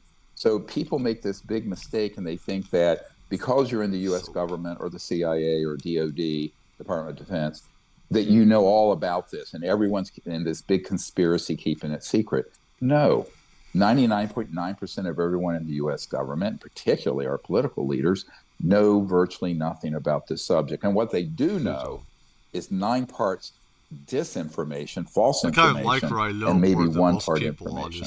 And that's true of the House Oversight Committee, the Senate Intelligence Committee, the Armed Services Committee, because I know that when we have gone up there and provided, you know, like the last meeting I had up there about a month ago, I had a senior official from Great Britain and the head of this special forces unit that is going to be assigned to law enforcement, not the defector, and then our whistleblower, the Marine, Michael Herrera, who saw one of these man-made UFOs with special forces, special operators in the process of kidnapping humans that were crated up to be taken into human experimentation. Now, the group that is defecting have been part of that, and they feel terrible about it, and they're going to expose those criminal activities. So this is going to be the biggest disclosure in modern history, bar none. And the name of this film, Battle for Disclosure, which I helped you with, that is the name that is an important one to remember. It's a battle. Now, why? Because after all this comes out, this is when the battle really begins. Because what does a new incoming president do about this? What is the Congress going to do about it? Do we put our military and the media go on this sort of rabbit hole of negative false information, which is 90% of, say, ufology, abductions, mutilations, good aliens, bad aliens, grays? Now, you see this right here. This looks like one of our re-engineered technologies that we've gotten from ETs right here. You see that the power plant right here? You got this right here. You got that triangle right here. The power plant and everything. And this is a solid triangle. This looks like one of our craft right here. I could be wrong, but it looks like it would be one of our re-engineered craft. All the stuff that's been put out there over 70 years of counterintelligence and psychological warfare operations. Yeah, if that is where that goes, we're in an interplanetary conflict. If we can expose that as a big lie, then we can move to what has been called this golden age. And by the way, it wasn't just Trump that said, we've been talking about a new golden age of enlightenment on Earth since I started being a meditation teacher in 1973 and 4, 50 years ago.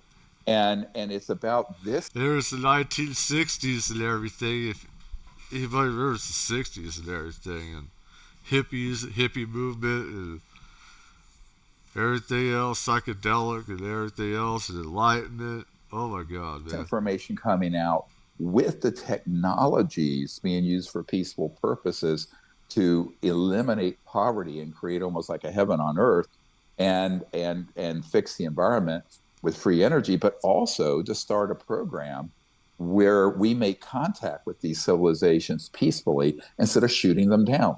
So the disclosure coming out is the easy part, even though it's taken me 31 years to do it, 33 years. But then the battle of disclosure really begins, and it's this. How do we look at this?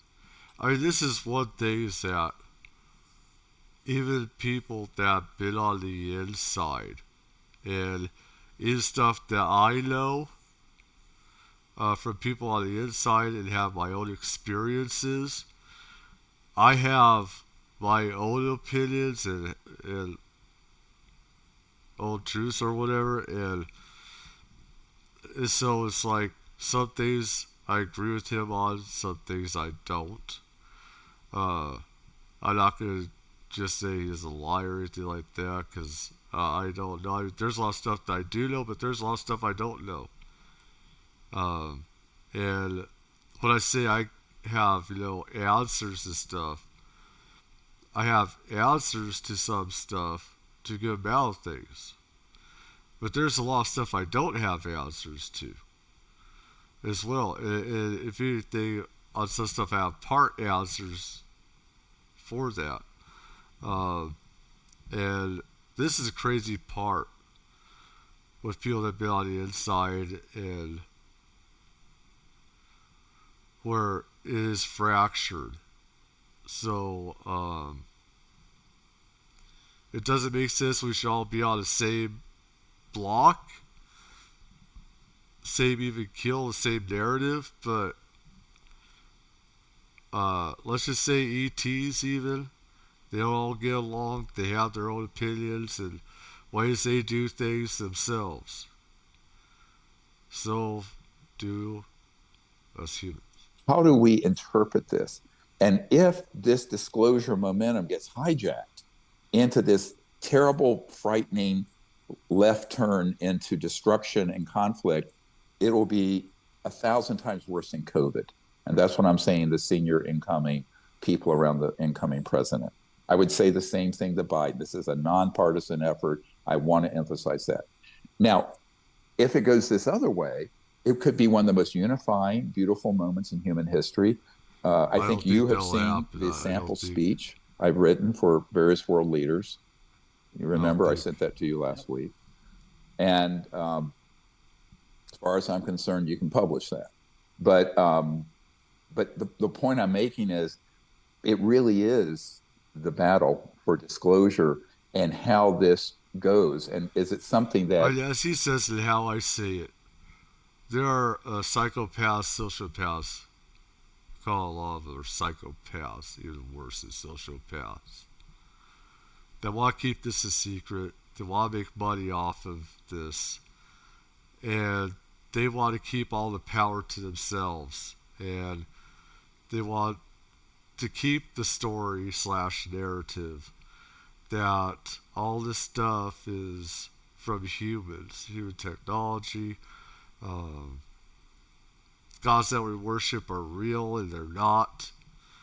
I've had my own near-death experiences, like I said, and how religions are fake, and how anybody can go to heaven. There's different dimensions and stuff like that.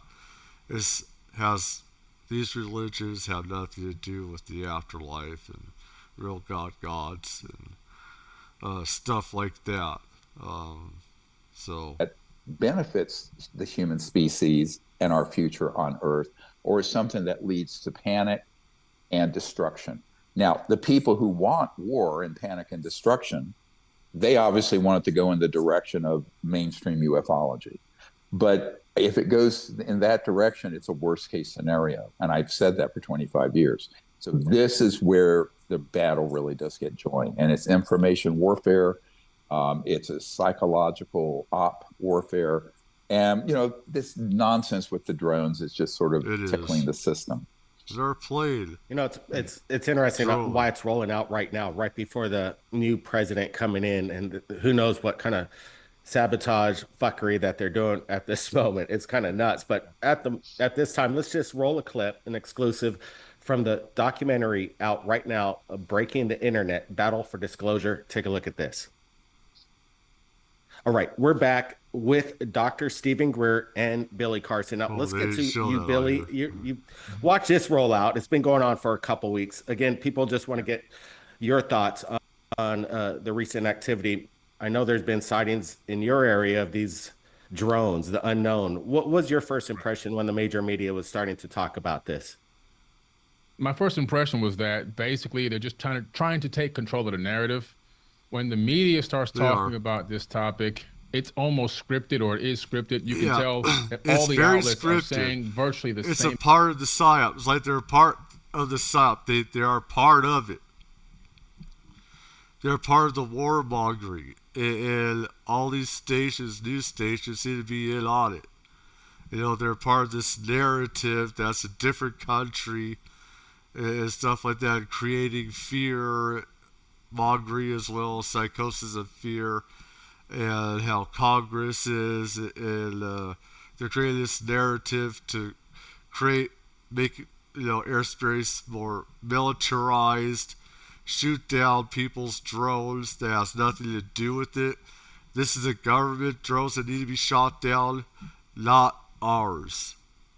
It's all about making draconian laws, dictatorship laws that hurt the people. When this is government vehicles, this is happening around the world. So is this one world government, World Economic Forum stuff, or what? Exact speech or pitch or whatever you want to call it. They've been written. Something's been written for them to regurgitate like parrots. And it's clear to see that what's happening and what's going on is something that's contrived and actually planned. You really get an idea, a sensation that this is something that they're trying to make so salacious. Like Dr. Greer said, eventually they're building up to how can we make money off of this UFO, UAP situation. They've already gone to every country and blown everybody up to bring quote unquote democracy. There's nobody else to take over. There's no more banks to install in other countries and puppet dictators to install. This is what UFOs and ETs do. It destroys the banking system, the currency system, and the oil system, and energy system, because we'd have limitless energy and stuff. OPEC, electrical energy, the giants that supply us, electricity, power, gas. There's a narrative, all these people lose trillions upon trillions of dollars in seconds. People don't want to lose all that money. It'd be hundreds of trillions over time, of potential. Not only that, Elon Musk could have a lot to lose. He knows that. He's not stupid. He's not going to admit it. Though he said that he's had pictures of UFOs before. And then said, he doesn't believe in them or never seen them or whatever. So there's a lot of money to be lost, trying to put, SpaceX and Virgin and stuff like that. Everybody, all these people would be out of. There's trillions upon trillions to be lost, probably hundreds of trillions. But Is the space race, and how do you monetize that? They're tired of being held accountable for trillions of missing dollars that happen, every single quarter. They can't find this money. And now they can have a great excuse as to where the money actually went and say, look, this is what we did with it. It's been approved. We're building these space weapons. We have to defend Earth against these out. My father did something on SDI. So I know, SDI Star Wars does exist. It's Reagan that started, but we had stuff before Reagan. He just put it out, public and stuff. But there's a lot of tens of hundreds of billions to be lost. And that Space Force and wanting to control space, when we already have technology to go different galaxies, planets, stuff like that. They want to make money off of this. UFOs, ETs being disclosed would totally destroy the monetization, making money of that. You have imperialists that want to make money off of everything. Those are people I don't give shit about. Outside forces, and a lot of government contracts are going to get given out to these private corporations where we can't get a FOIA against them to see what they're actually doing with the money because it's private. And then what they'll do is they'll dump tons and tons of money into projects that will never, ever see the light of day. Most of them will never be developed. They'll always have an excuse why this particular thing didn't work out or we couldn't develop this particular idea, but they'll keep taking in billions and billions and billions of dollars. The CEOs and executives, the C-suite executives will keep taking on big paychecks.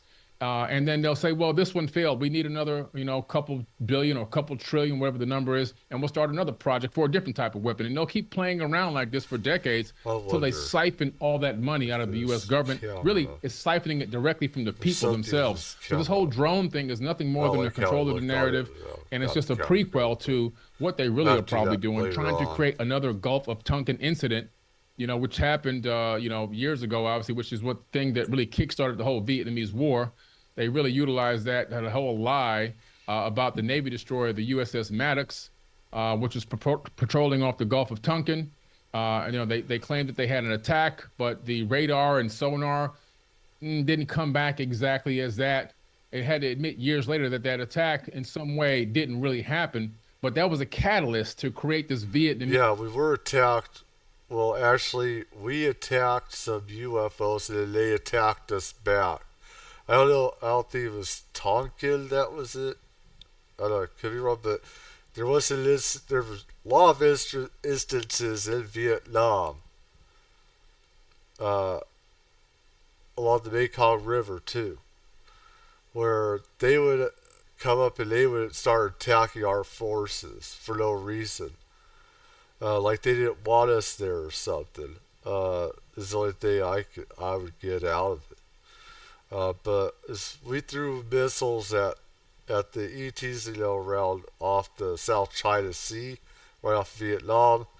And the next night, they came back with that same missile we fired at them, and they shot back at us. This happened like a few nights in a row. So after that, don't try to engage them. Leave them alone. This war against Vietnam, and which killed hundreds of thousands of Americans and generated trillions of dollars. So yeah, and don't we have forget. to look at that. I couldn't agree with you more, Billy, because here's the other part of this, and that is the media, as you mentioned, the corporate big media, is integrated horizontally and vertically into this organization doing that. So, and what we've been saying that we can prove that through documents and what have you that we have. But the other part of it is that I called for about 30 years. I've been calling this entire plan to do a false disclosure and a psychological warfare spin on it as sort of a cosmic Gulf of Tonkin. That basically, to follow on with what you said, the outcry by the media that was all scripted and that then went to a public outcry forced Johnson to greatly expand the Vietnam War against his better judgment. This is a historical fact, and it led to that.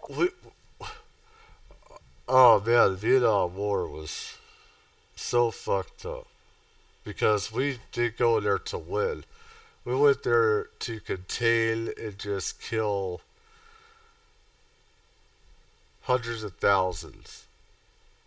And to be truthful, to be honest, Ho Chi Minh, the communist side, was even worse. Because if villagers didn't want their kids to join the NVA or the communist army, then they'd be executed. And we didn't know who was friend or foe in the Vietnam War. And that led to a lot of innocent people being killed.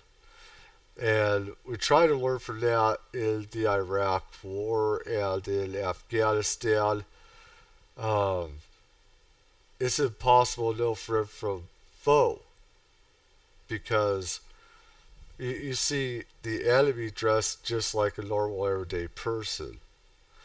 But Ho Chi Minh was a real piece of shit. He did not. They believed if you weren't for the communist cause, then you were the enemy and just kill them. And how people are taught stuff in school nowadays is brainwashing. They say that we are the evil ones, and that's total BS. We did some bad things in Vietnam, but they did a lot worse.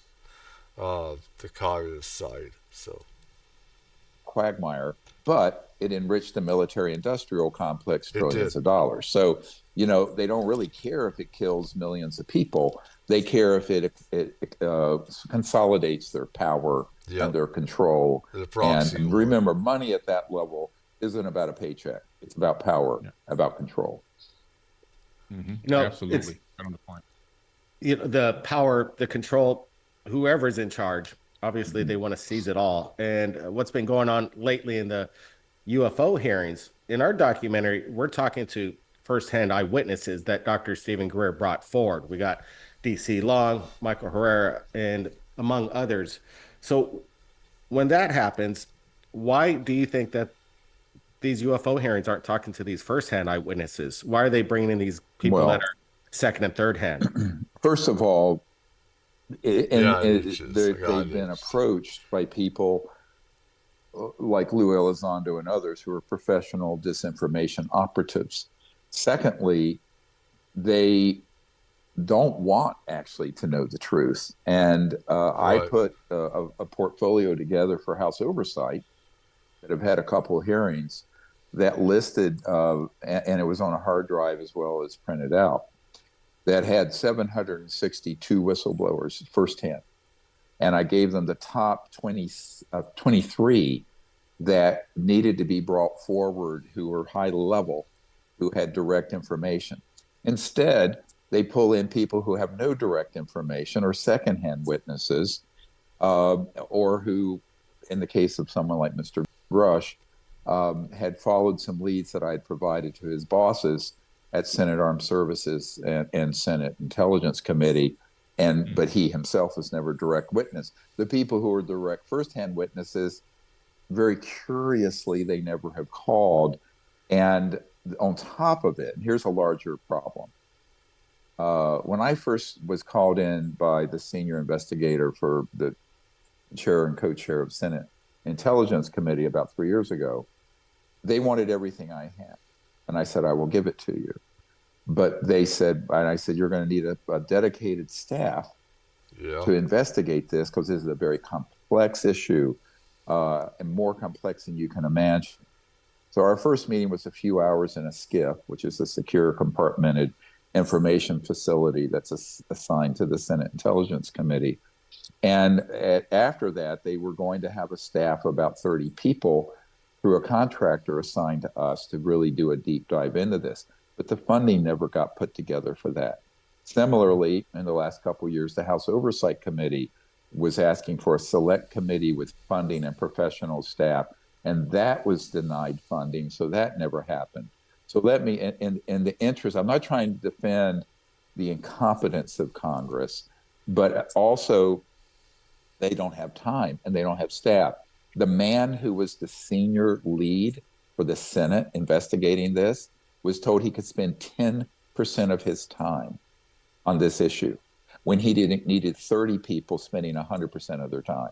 So in other words, they're trying to do it on the cheap and the quick and the dirty, but when they tried to put together the funding and the appropriations to do it properly, they've been cut off at the knees. And I've been watching this. And so I'm not trying to defend the fact that we put on a silver platter, here are these firsthand witnesses who need to be called, and they won't do it. And instead they pull in these know-nothing people. But, ouch. But the problem is they also don't have a... No wonder they don't like him. No wonder they don't like him, is because this is why there's schisms and fracture within, people on the inside that they're in the know of UFO stuff. And of course, people want to be top dog. I know, so. A real investigation. I mean, it's sort of amateur hour, I hate to say that, with people who are very overextended and they're very busy. So this is the real... And I'm not meaning an offense either, but yeah, in a way that they are second rate, not first rate.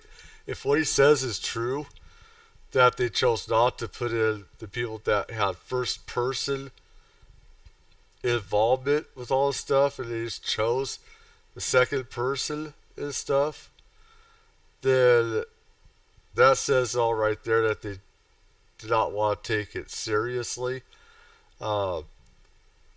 And second rate, what these people should be taking it like, they're just a nobody, because that's not true. These people did have some real, almost first-hand experience, or did have some. But most of it is in the second person or whatever, or they knew of stuff. But the person with the first person, they had to do, be with these ETs or re-engineered craft, or actually, were inside them and did stuff. Those people potentially not being selected, instead they had these people, that would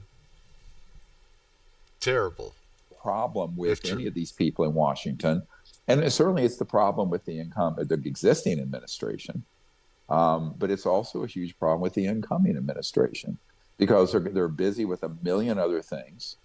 And now here's what I think will happen.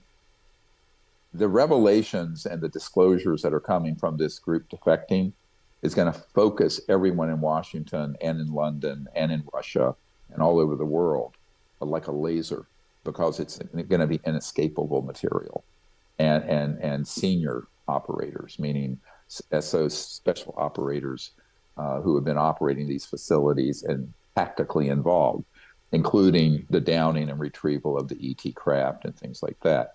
So right now we got special operators using these drones as a diversion to keep UFOs and ET's existence a secret. And this is nothing but a huge, big diversion. I mean, there is potential nuclear material loss. Like I said, they have assets on the ground that can sniff nuclear material out. Okay, they have a lot of that. They don't need drones for that. Unless there's like a dirty bomb or something. But still, assets on the ground take care of that as well.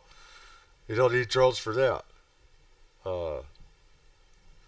Unless you're going through a wide radius of a huge dirty bomb.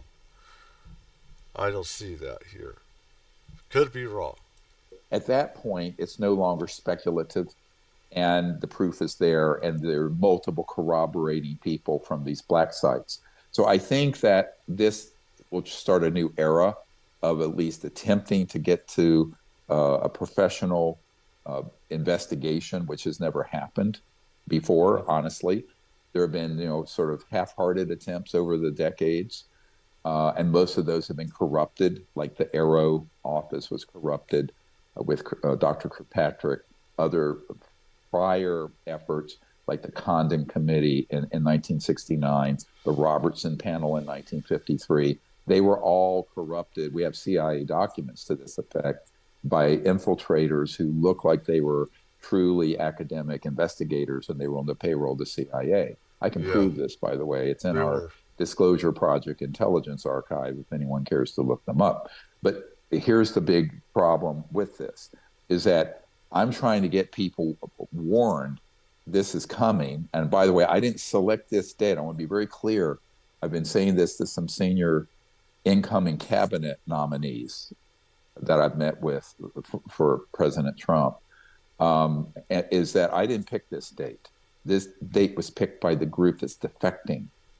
And so, but that's the reality I have to deal with, and that they're going to have to deal with, because this coming out in between now and early January, assuming they aren't eliminated, this is a diversion. Killed, then what we're going to have is something where the administration that's going to hit the ground running on January 20th is going to have an unbelievable task. So what I'm trying to do, to tell you honestly, what's taking 20 hours a day for me to do right now, is to get these people read in or briefed to a point. So we have put together, here, I really can't open it, but I'll just show you if you like this. This is the 312-page new briefing document for the president and the cabinet people, and for the key people in the Senate and also in other world capitals. And that is now gone out all over the world. I've handed it to a number of key people personally. And it has everything they need to know in there. It's the tip of a big iceberg of intelligence and proof and data and evidence we have. But what I'm trying to do is get those people up to speed so that they're not caught, be crass about it, they're not caught with their pants down and unprepared when all this comes out. I mean, that's not good. And I don't care if they're left, right, center, or anything else. Right. You don't want the leadership of the United States or allies or even other countries like Russia completely caught unawares. And then in that vacuum of not knowing, they get gaslit and pulled over into this dangerous false disclosure narrative that Billy and I have been talking about. I think people have to understand how dangerous that is. This is serious stuff, because if they get pulled into the direction of what, the guy who invented the rocket for, Adolf Hitler, Werner von Braun, who got pulled in under Operation Paperclip into our aerospace industry in the 40s and 50s, Carol Rosin, who's a friend of mine and on our team, she was the spokesperson for Werner von Braun for the last 5 years of his life. And in 1974, he turned to her and said, he described this, quote, last card they would play to consolidate world power under a totalitarian sort of military junta or leadership by playing this alien invasion card. Well, that was 50 years ago. This is the thing, because it is happening around the world. It's not just the United States. It's like people need to be educated about it. I mean, they do. This is not just the U.S. People are pretty stupid about that. I think it's just the U.S. or just New Jersey. It's not. Oh, this year, 1974, this is 2024. Now we're at that 50-year mark. We knew that this was a 70-year plan that got started in the 1950s, and now it's about to come to a head.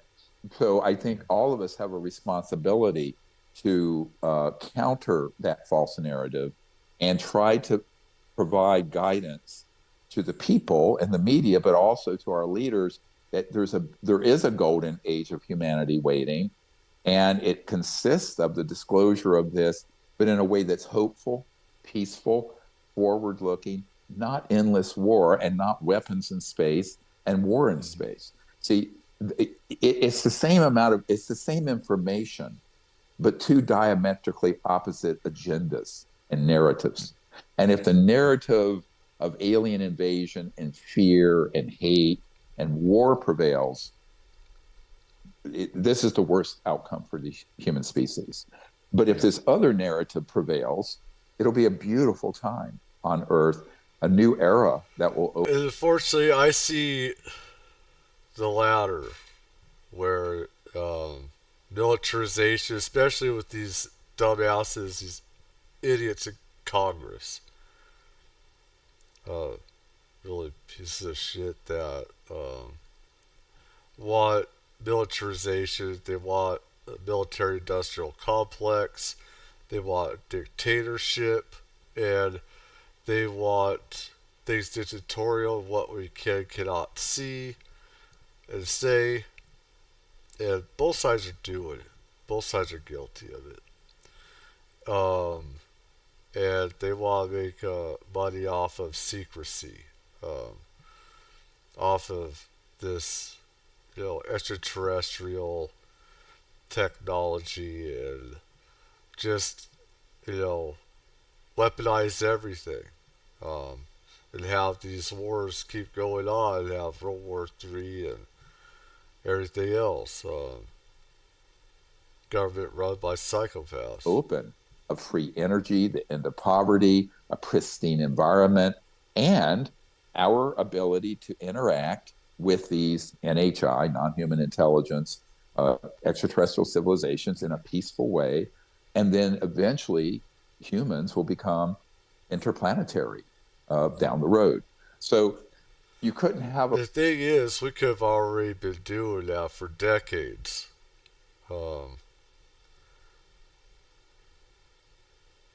God, the psychopaths we have in government, and not just government, but mainly dark, black areas of intelligence, the Pentagon, the CIA, intelligence agencies. We got 21 or more, probably more by now. They're making money and profit off of this stuff. And they want to see humans stay here on Earth and dictated to and told what to do, and don't want us going into space to other planets and galaxies. And humans are social people. We're supposed to be social and evolve and learn and explore. And find enlightenment. We're not doing that right now. We're going backwards. We're de-evolving with technology, and technology is controlling the people. And we're being bots. Is what we're being. Bots. A more stark contrast in what the outcomes are depending on what is said. And this is why words matter. Every word uttered on this by our leadership and the media will be important. But the drones going on, you can see what it is. The internet and the mainstream media is blown up with invasion and attack and fear and da-da-da-da-da. So this is what this cabal of sociopaths and manipulators have been doing for decades, except now we're coming to the end of that path. And how this plays out, my friends, is going to determine the human future. This is why it is the battle for disclosure.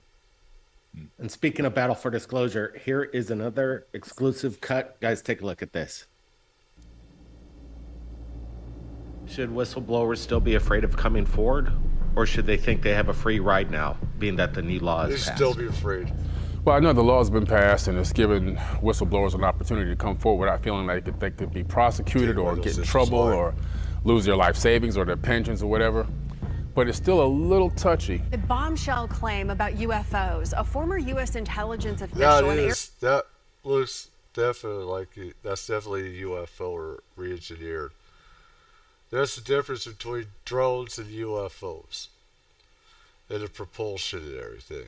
Air Force veteran claims a top secret program is withholding evidence of alien spacecraft. It's really the legislation that was passed last December that opens up the vehicle and avenue for these witnesses and whistleblowers to come forward. Now they can do it without any of these terrible ramifications. They should feel more confident, and that's really the whole goal behind this entire conference.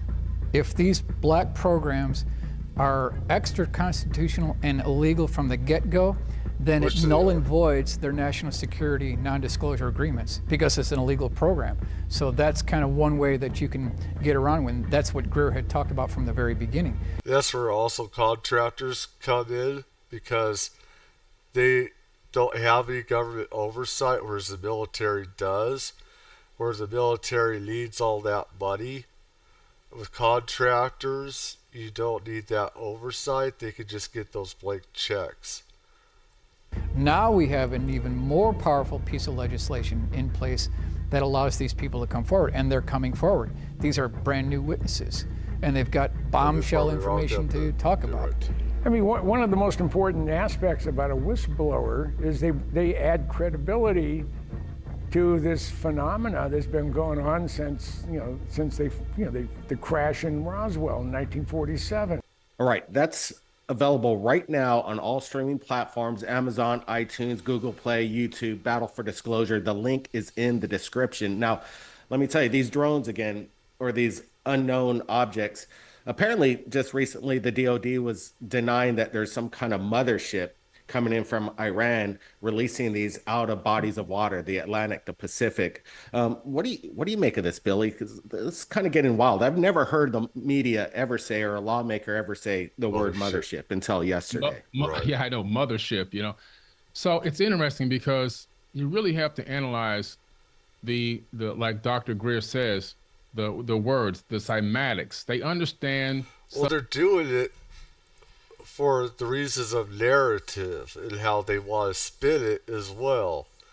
And they're still back in the Stone Age where they don't want to admit that there are ETs, and they'd rather spin it where this is a different country where, UFOs, instead of it being UFOs, everything has to be man-made and drones. And it's easier, if they want to also be a part of it, saying that Iran and Russia is the problem, instead of saying where the fact is that this is like a world government type of thing. So subconscious programming. These people have spent trillions of dollars in understanding subconscious programming, so they control the masses on the entire planet. They know what they're doing. When they say specific things, they understand the frequency that it puts out and how it can take over the human mind, and it can program a person into a fear state. When a person gets into a state of fear, they're easily controlled. I mean, very easily controlled. And all the other things that have happened to us, all the false flags and everything, prove that we bend to their will under fear. So they understand this. Think about this for a second. A civilization that's potentially 1 million years ahead of us right, can traverse the vast distances of space and time to get all the way to Earth just to shoot little laser beams at us and try to blow us up one person at a time, and there's 8 billion of us, doesn't make any sense. If I'm a super advanced race and I want to come and take over planet Earth, I would simply do something as simple as get some DNA from one of the people, and that's as easy as grabbing some DNA from a glass they just drank from, or getting some hair out of the sewer, analyzing that DNA and figuring out what type of thing I can create to put into the atmosphere or into the water, and within weeks, everyone's gone, okay? So nobody's coming guns blazing, battling, fighting, shooting laser beams and blowing up the military. There's never gonna be any type of a head-on battle against our military like that.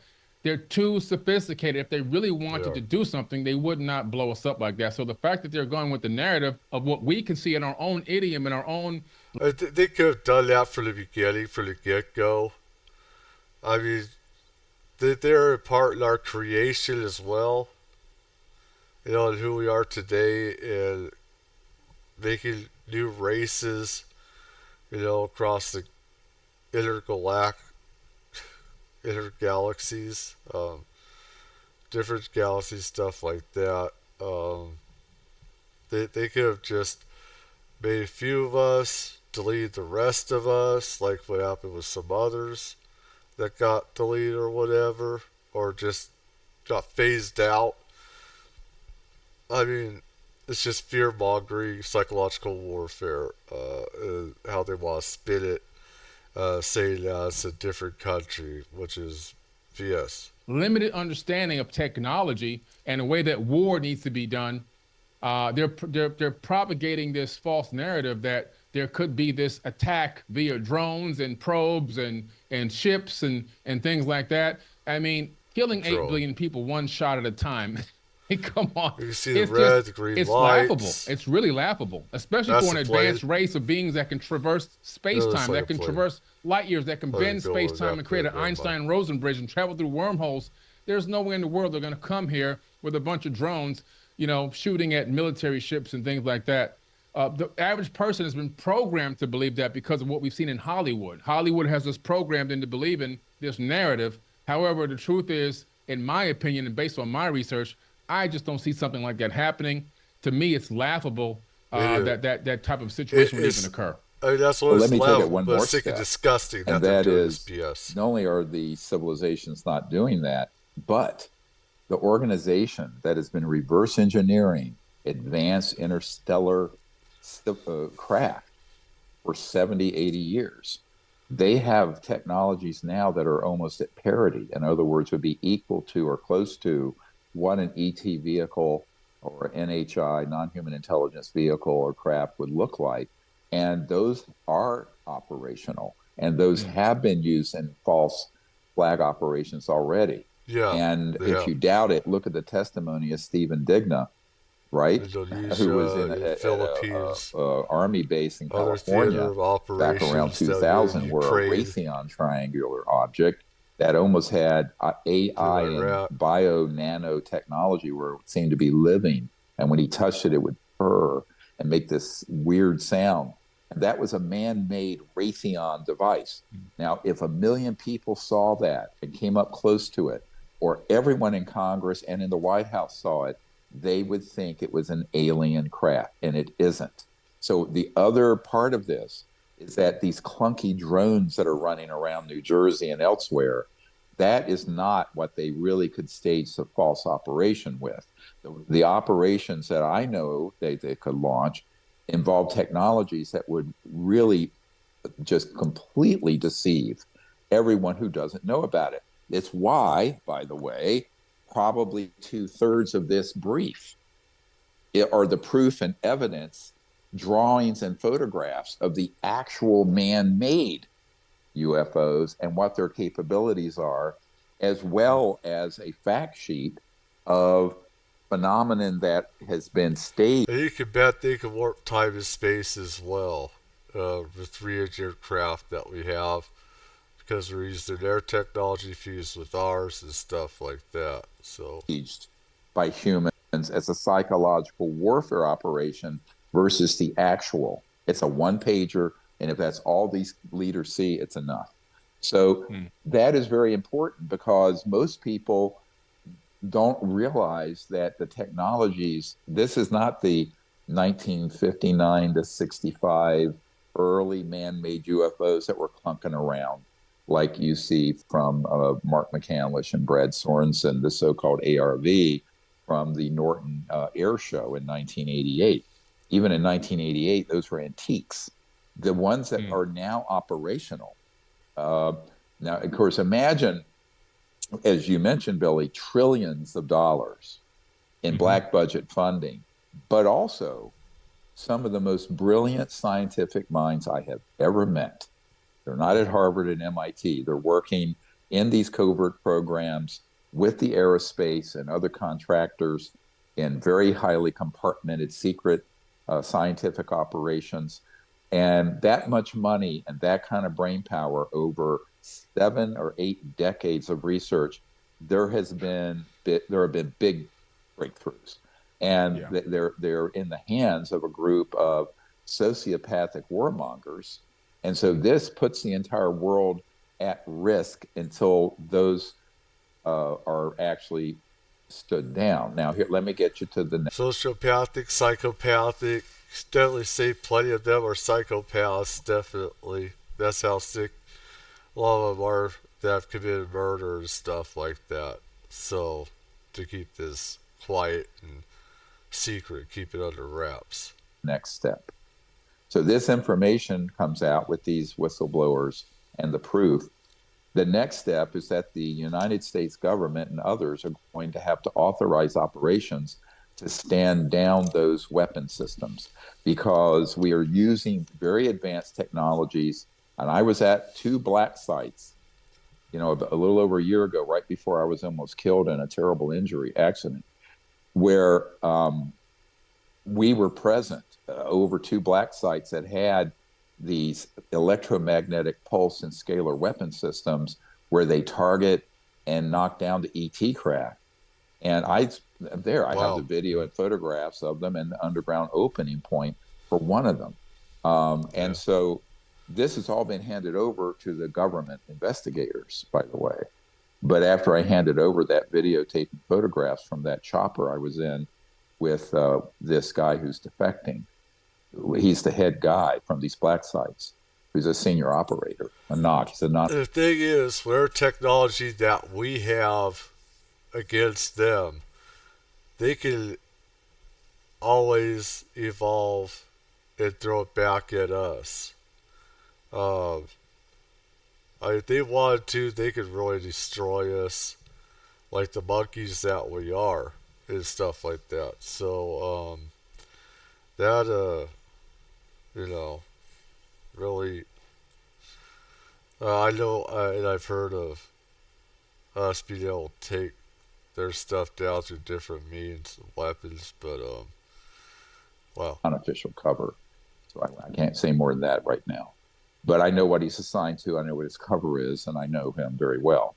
But that information, when he showed me what these capabilities were, how they were doing it, was astounding, because it also involved the use of a type of psionic interface, where a conscious thought interface can attach to technologies to hijack or move over these black sites, ET craft, so they can be hit with these weapons. He is going to disclose that methodology. It's going to be utterly shocking. It's going to prove everything I've been saying since 1991, when I wrote the paper about consciousness-assisted technology and technology that is assisting consciousness, and that the interstellar civilizations have that, but those have been reverse engineered and used as weapon systems by these covert programs. So we would have to have several hours here for me to unpack what that technological package is that humans have. But imagine people with that kind of technology, with this kind of malevolent intent, and the degree to which the Earth and our nation is at risk, and the degree to which they could stage false operations. So mission number 1, unfortunately, for this incoming administration and the new Congress is going to be, How do we get those monsters on a leash? How do we defang that monster? How do we neutralize these weapon systems that are in the possession, not of the ETs? If they wanted to make us go away, we would have been gone the day we detonated the first atomic bomb, my friend. But in reality, how do we defang? And I said this to a senior senator very recently, a couple of days ago. The enemy is always from within. Yeah. And when I was meeting this past weekend with a number of incoming Trump officials and cabinet level people, I said the enemy is always within. It's always from inside. The Roman Empire fell from within. Yeah. So that people are always looking outside, and they're always fighting the last war in the rearview mirror. What we have to do is focus their attention on, after all this information comes out, as I said, the real battle for disclosure begins. Part of it is putting us on a positive path, but the other part of it that isn't going to be pretty is having the law enforcement and special forces capabilities to stand down in CONUS and OCONUS, continental United States and outside continental United States, these weapon systems. And they're all over the place. They're in the outback of Australia, they're in South America, they're at the South Pole, they're at the Arctic Circle, they're all over the United States, they're in places in Europe, they're in Africa. These, and they're on satellites, and they are on ships, and they are on land, and they are on aircraft. So those sort of systems have to be completely put back under control of some sane people.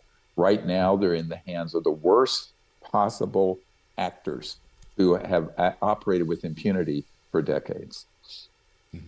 You know, we've exposed in the documentary Battle for Disclosure a possible CIA connection with multimedia major magazines, where we spoke to the head editor of the National Enquirer, who his boss was a former CIA employee. And then later he was also he was an MIT guy who was embedded with the Psyops, Psychological Warfare Division of the CIA, which is more important to note, my friend, because that is how the media has people embedded who are this narrative that Billy talked about, that's almost like it's scripted and they're parroting.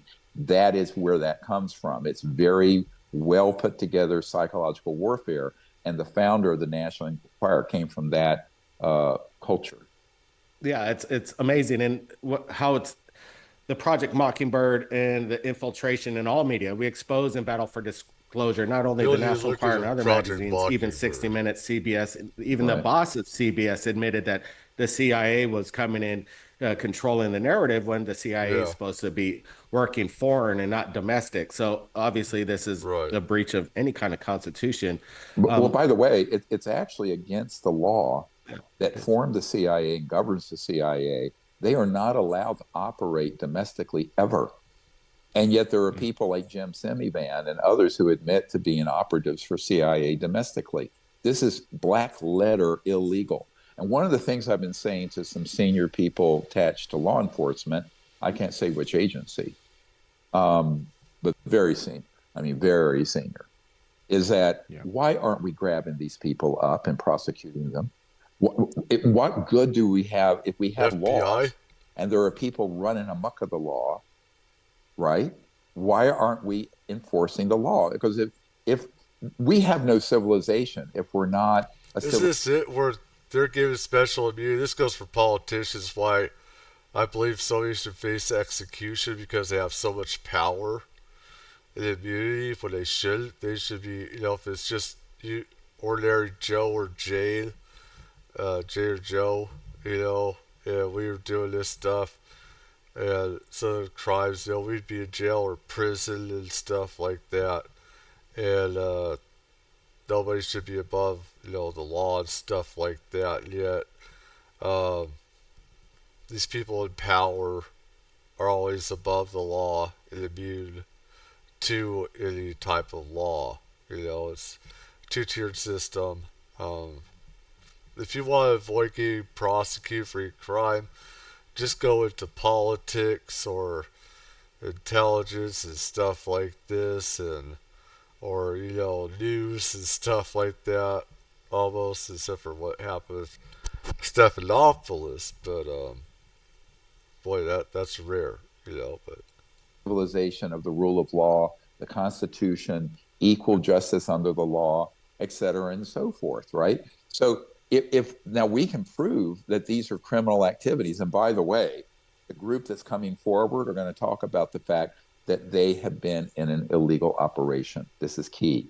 I've said this since the early 90s. Nobody believed it. These guys are going to confirm it. Now, interestingly, when I was in Los Angeles last year, this team sent an armored vehicle to pick me up and drive me around.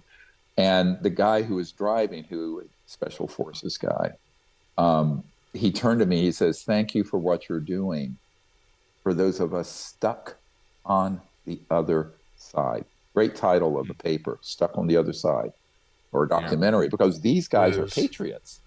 Let me be clear. These guys coming forward are and were patriots, but they were young men.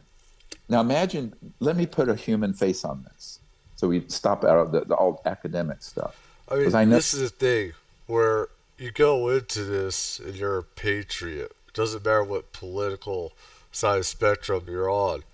You believe in your country, you're diehard for your country, and you believe in it no matter what. They're willing to sacrifice your life and sacrifice and kill other lives to protect the BS of this government and our country, and salute a flag and government that doesn't care about you and is full of psychopaths. And this is one reason why I never went into the military, because I already knew about the corruption of government intelligence and secrets and stuff like that. And these people, that found out about it, know these men. Stab in the back. You're 18, 20, 22 years old. You're a special forces operator or whatever. You get moved into compartmented operations, which by nature, you don't know really anything except your operation. And you're told to do as you're told, and yes, sir, right? So they get pulled into these operations not knowing they're illegal. But the ones who are there now are senior enough. They're 30 years in, or the senior guy is 29 years in these illegal black projects. And now, once he got to a certain level, they've been following my work for years, and they go, well, damn, I am in an illegal operation, and they know it. And sometimes they break down in tears talking about the horrible things they've done in these illegal operations. These are good men who have been caught in a horrible system. But by the time they remember, you need to understand the details of this, folks who are listening. By the time they realize that they're in an illegal project, they've already been had and they can't get out. So what I've been trying to do is create a pathway. You sign these non-disclosure agreements. You sign these non-disclosure agreements.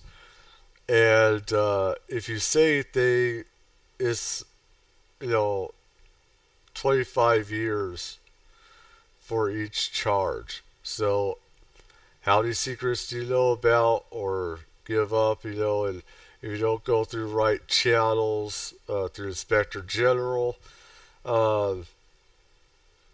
life or longer, 225 years or longer, depending.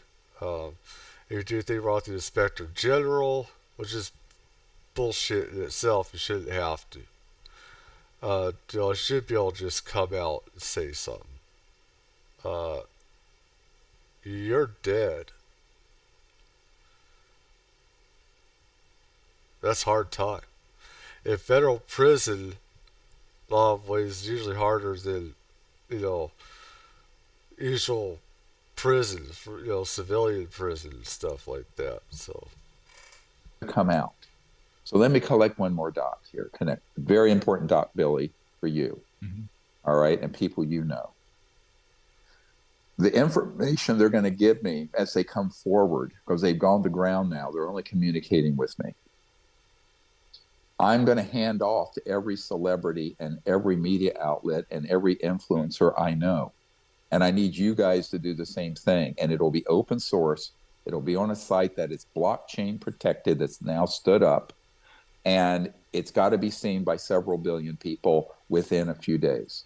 So that means it's got to go wide. We're not talking about ufology and a handful of UFO nuts knowing about this. The reason for it is that this summer he came to my place in Washington, and he says, we don't want to risk our lives and our families' lives. And the main guy has 3 children, 2 of them are still fairly young, and he doesn't want to have his whole family killed for no good reason. In other words, where this gets released and it's a tree that fell in the woods nobody heard. So I said, let me put together this asymmetric disclosure where, regardless of what the bureaucrats in Washington do, or London, or anywhere else, it's seen by a large number of people. It's like what I've always said, you squeeze the toothpaste so hard out of the tube, it cannot be put back in. But listen, everyone listening, if you're an influencer, if you've got a YouTube channel, Facebook, TikTok, X, we're going to have it on a site where you can download it and put it everywhere. So this has got to go viral, and it's got to go hard. Now, I don't have a date. All I'm told is between now and early January, but we're going to need your help. This cannot be scrubbed and erased by the corrupt mainstream media. It's got to go everywhere. Yeah, it's in everybody's hands. And Disclosures in community. That is the promise I have made, but I can't do it by myself. I mean, I have a certain following, but I don't have, 2 or 3 billion people following. Well, we're all going to get it out there for sure. I don't know if I'm itchy because they're I itching also or wanted what. to say, by the way, if anybody's watching here, Everybody's flailing arms tens of thousands everywhere. of people watching right at this moment. But feel free to share this podcast and download it, upload it onto your YouTube channel. It's all clear. We just want to get the word out on this battle for disclosure. And speaking of battle for disclosure, I want to show a little sneak peek with regards to the National Enquirer CIA connection. Take a look at this. We know that, for example, and I've had this shared with me by senior intelligence officials back in the 90s, that a lot of the best UFO cases would be channeled away from the mainstream media to, frankly, discredited tabloids like the National Enquirer. My name is Bill Graham, and I worked almost 25 years at the National Enquirer. Firing mind want to know. I want to know. When I started out, Are you sure you it want was to the know? only medium around that covered the subject of UFOs. This is the stuff that tabloid dreams are made of.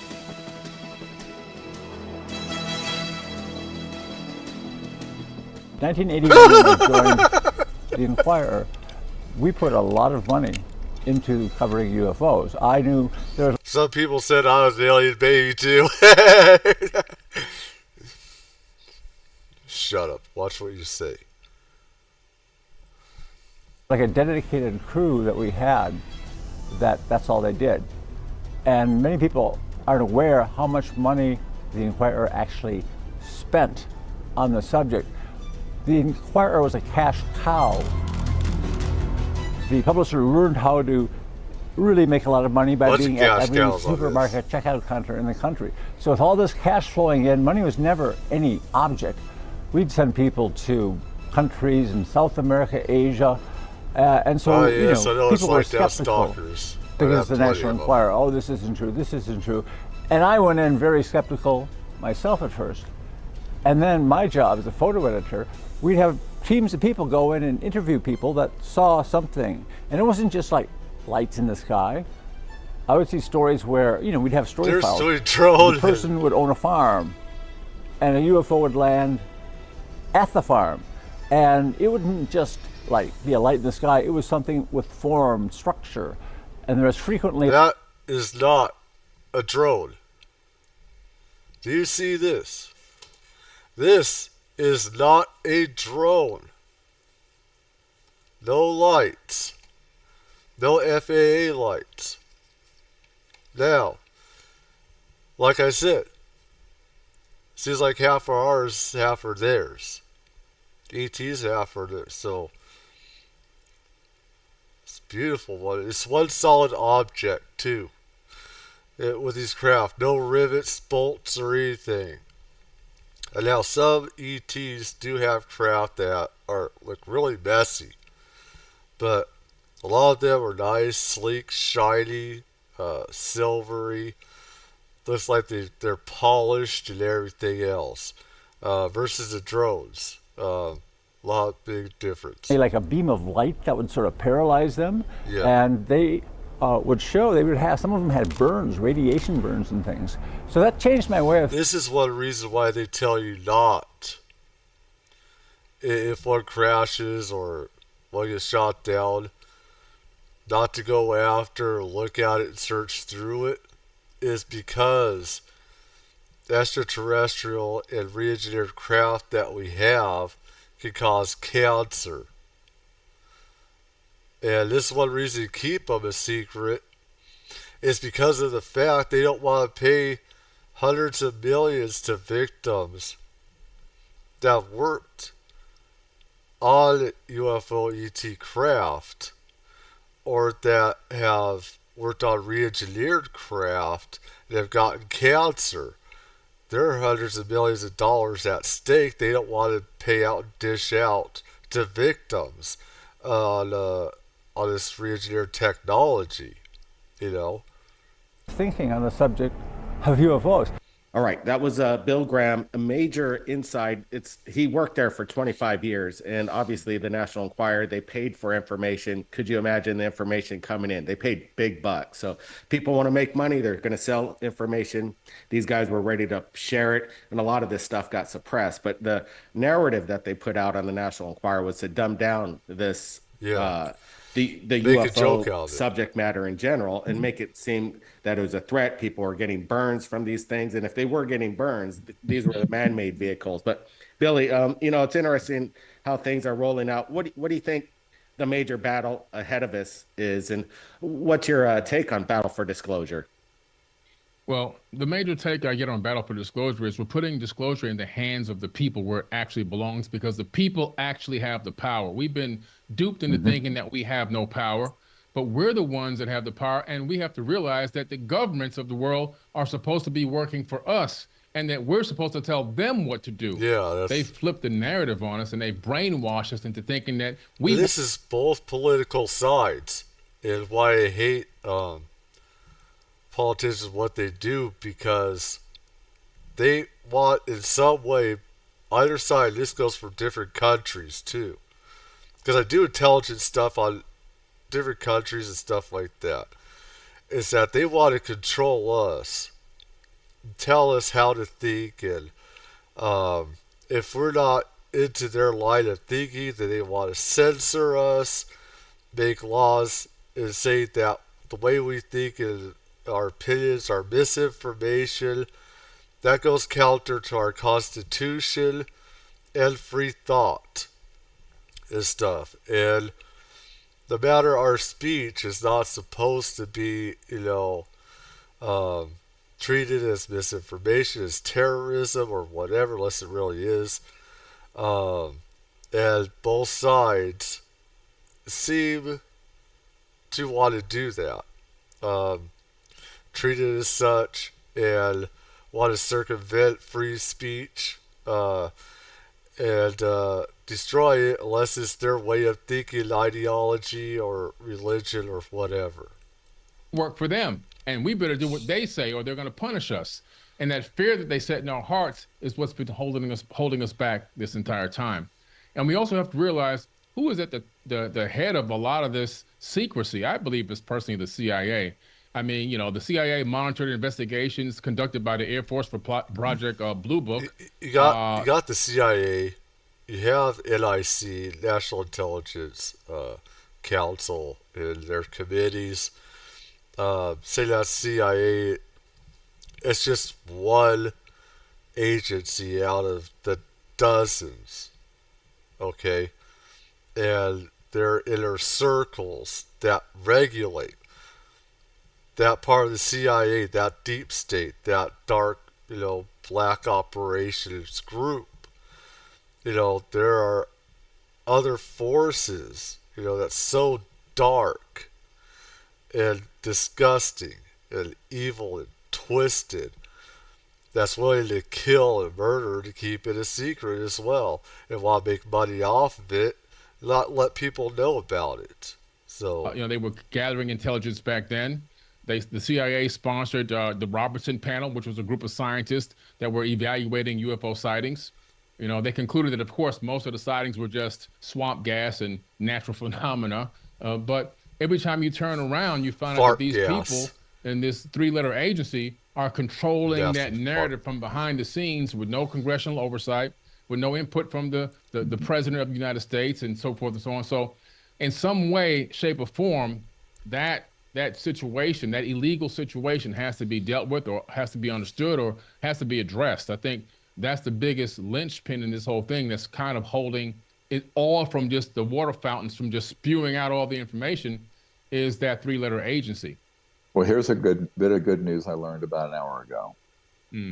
There are a couple people who are going to be moved into key positions at the CIA that I have known for some time, and who are supporters of disclosure and are very conscious people, and they're going to be in key positions in a few weeks. And I can't say more than that, but I have to be very careful what I say about some of the methods and sources and people, but I'm talking about people I work with directly, and these are people. If there are real people, like you said, that could be in position, just him saying something could get them outed and kicked out. So if what he says is true, you don't even want to say that for that reason, because they are a threat to the status quo, against how they want to make money and their line of thinking. So people understand what's at stake, and they have come to events with me. I have met them. And so what I think is that there is an opportunity, whether it gets done, there's an opportunity to transform that into, whether it's the Pentagon or the CIA or else, into a force that will be on the side of a truthful and positive disclosure that leads to a good future. But again, this is a battle because we're definitely the underdog. The power and technology, and even from a tactical point of view, when I meet with these special operators and special forces people, not the defectors, but the ones who are being stood up to actually go and get these projects under control, constitutional control. These are separate groups I'm advising. I tell them, look, you're not going to be running up against a tank or a helicopter. You're going to be going up against anti-gravity devices and weapon systems that are quantum potential weapons and scalar and electromagnetic weapons that can make anything you have drop out of the sky like a rock. So, this is a very complicated problem. And I've been spending a couple years now with these folks that if they have to go tactical, meaning operational on these black sites. Again, I need to say, check Stephen Greer out. I get him and David Greer mixed up. So when I've gone into people's chats, I have been a dumbass enough to say, look at David Greer. David Greer is a neurologist, a neurosurgeon, something like that. This is Stephen Greer. I get mixed up with my little ADD mind or whatever that I got. So people check him out, his side out. Check out Lou Elizondo, David Grush, all these people. What people need to do is go to all these sites, form your own mind, put them all together, and form your opinion and theories and stuff like that. If you are lucky to have your own experiences, or unlucky, whatever, form your hypothesis and your theories on those as well. Go, as one person that I've been through all military stuff like that, he said, go by all of what you see and all of what you know. Everything else, just take half. Only go by half of what you hear, and you're going to find the truth in that.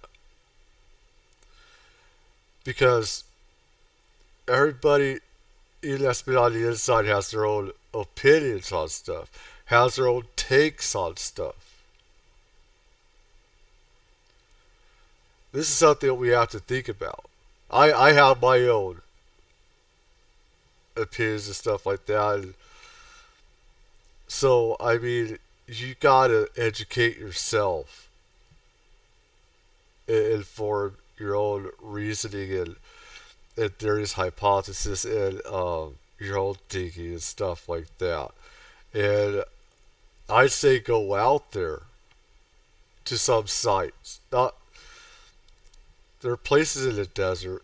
There are even places in forests around some sites. Different tribal lands, stuff like that, off in and around different areas. If you could get it on tribal land, stuff like that, and get to know some tribal people, you'll probably be able to find some stuff. You'll feel some things and see some stuff. And if you're around some military installations that, you know, in the desert like California, Nevada, there's some places in between in the desert, you're going to see some UFO stuff. And I've seen reports of crashed craft as well that is re-engineered. It's crazy, you know. You just have to look up. But let's go. They have to know what they're up against. So under the best scenario, given what is in the kit or the equipment of the legal government of the United States, they are enormous underdogs against the technologies that are there. And I know this because I've been at these places and I know what they have and what their capabilities are. Yeah. So I'm sort of advising this group that it needs to be done in a way where we get people who are operators on our side. So this is one more appeal. You're going to see this material coming out in the next month or so. I would advise other people in other positions who are at these key black site facilities to come forward in the aftermath of this. This needs to be not a one-off. There needs to be more people coming forward. Yeah. And also, if you are operational at any of these key facilities, such as Dugway Proving Grounds, or you guys gotta look up Dugway. There's a lot of shit going on there. With even us working with ETs and also with hybrid species, abduction, stuff like that, people disappearing. There are different areas, Area 52. There are so many different installations and how the U.S. is divided up into areas. Area 51, that's an area designation. Area 52, that's an area designation. There are a lot of other areas, installations as well. You got 48, 49, whatever, you know.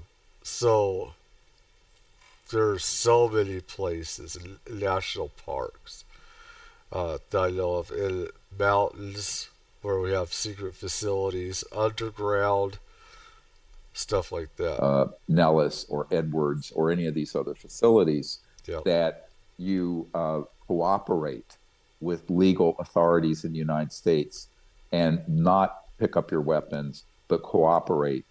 Even if you're at a lower level and you don't know that the program you're in is illegal, let me tell you now, it is, and you need to not be on the wrong side of the law, and you need to make this a peaceful transition. I'm optimistic, given who I know right now, what's going on, is that there's a decent chance that this whole 70-year legacy of these programs can be transformed without violence and without loss of life. That's my goal. I'm an emergency doctor. It needs to, because how they've kept it secret is through violence, intimidation, blackmail, and killing to keep it a secret. And threatening to have your family killed, losing your job, And if you say something, we'll make it to where you never have a job again. We'll put out a lot of bad stuff about you. We'll make up stuff, make up crimes that never happened, and we'll put that out and say that you committed these crimes when you never did, to keep it a secret. And I've actually heard of people that has happened to, intimidation, to keep them quiet, to keep them shut up. So I save lives, I don't kill lives, take lives. But, I'm hoping that that's done. But the way that happens is that people who are in these facilities go, like the ones who are now, they say, we're fed up with this. So they're coming, right? But they do it in a way that doesn't require countermeasures that have to be aggressive or violent, because we don't want that. But at the same time, you cannot let a bunch of power-hungry, crazed people with a earth-ending agenda who have these sort of technologies to bestride the earth like a Frankenstein and have no one stand them down. So, unfortunately, unless they transition peacefully, which this drone attack nonsense would indicate they're not inclined to, right? Then it's a problem. But the only way that the leadership of that organization is, and I don't want to get into that, I know who some of them are, and I've met with a couple of them, transition peacefully, is that no one's taking their orders down below. In other words, if they order the grunts, let's call them, and the operators at any of these facilities to fight back or do this, they go, no, we're not going to. They will. In other words, they defy. They will fight back and keep it a secret because they think that what they're doing is for the good of the country. They're brainwashed. When you're in the military, it's like you're brainwashed and you believe. Well, not brainwashed, but you believe, all right? Like I said, I didn't go into the military because I knew about secrets. I knew about all these secrets. Would I have been able to keep stuff secret? No, I wouldn't. I wouldn't. And when you're in the military, you think you're doing things for the greater good. You go in law enforcement. You believe you're doing things for the greater good. And sometimes there's some bad stuff that happens. Now, in intelligence, same thing. You think you do it for the greater good. Even when it's not. It's what keeps you going. And some are brainwashed as well. They say, hey, what we're doing is for the greater good. And not letting people know it's for their safety, it's for their security. See how the brainwashing goes with keeping this a secret. This is the same thing with this as well. So, I mean,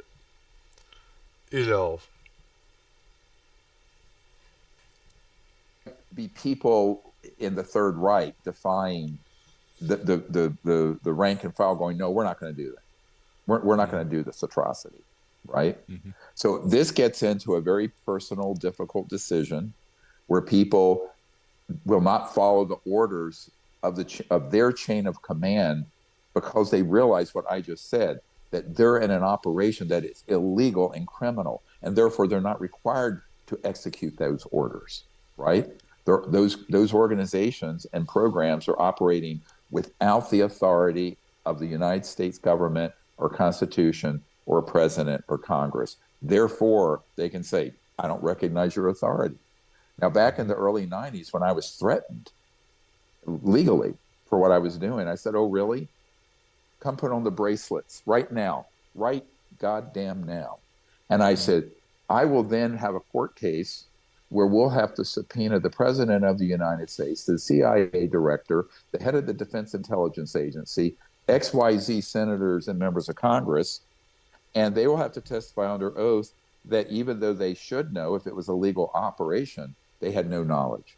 And as soon as they say we were not informed or read in and did not authorize this, and it was an unsanctioned illegal operation, boom, you got them.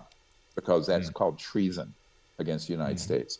So I think that, I know I get a little bit agitated about this because I've been in this battle for disclosure for 34 years. But I think that we need to remind these guys and women who are in these covert facilities. The reason why I get pissed is honestly it's been all my life that seems that I've known about this stuff and known about things, and I get pissed off and I blow up a lot because it's very personal in my experiences, but that's just me. For others, they don't know, they don't understand and everything. But and corporations, that they can come forward now because they're in an operation that's illegal. There's nothing, no law they're going to break. I mean, if what we have been doing against the law, I have top secret documents in here. Here it is. They're in here. And many of them I've already published. If this was a legal operation, I'd be in prison. I mean, look at the investigations they did against Biden and Hillary Clinton and Trump on top secret documents. Well, here they are. I have a bunch of them, right? But because we established in the 90s that these were criminal activities, because it's a criminal enterprise, they cannot claim that they are protected under the National Security Act or the laws of the United States. You can't have it both ways. What I've told members of Congress is like, you don't even have to do this in a skiff. Why would you, if you were trying to get to the bottom of a mafia operation, would you treat their secret illegal programs with a national security imprimatur and status and investigate it in a skiff? No. And this is no different. But most people in the U.S. government don't realize that yet. I would say virtually nobody. After what comes out, after this comes out, when these guys describe who they are, what they've been doing, and that they have been in illegal programs, then they're going to realize, all right, this is all true. I asked Congressman Tim Burchett with regards to technology, a possible rogue corporation. People need to look up Tim Burchett. He's actually someone that I hate politicians, but I love what he has done.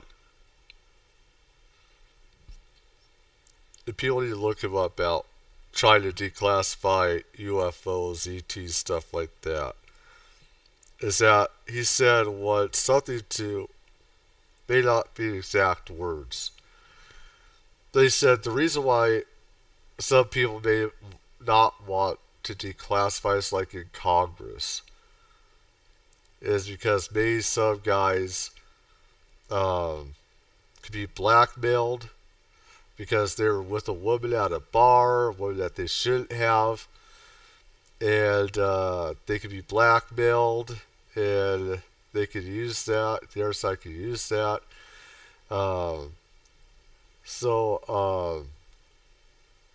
I got some respect for that guy. I'm sure there's some stuff we disagree on, but everybody does with people, but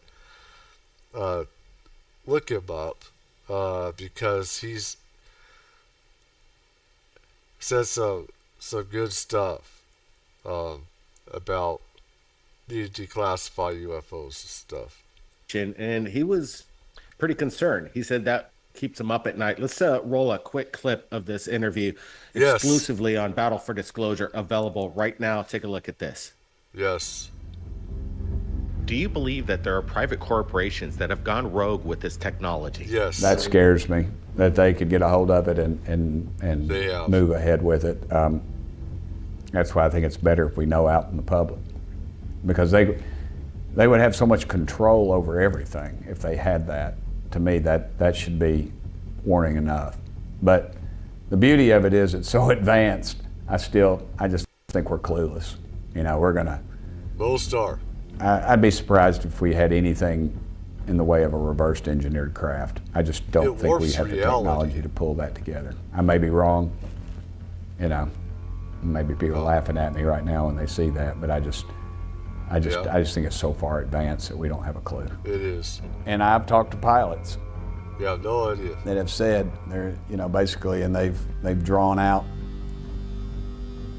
Yeah, Okay, I can say that. I think they've drawn out pictures of things that they don't exist in any military aircraft in this world. They got no reason to lie to me. I mean, all they're doing is going to get lit up, because even if there is a, they're not going to any retribution against them. They're still, they destroy information, they destroy tapes, because they do not want to have to be taken off the flight line or whatever for 8 hours to be, to be interrogated, when they should be saluted for coming out with some honesty. All right, there it is, Congressman Tim Burchett.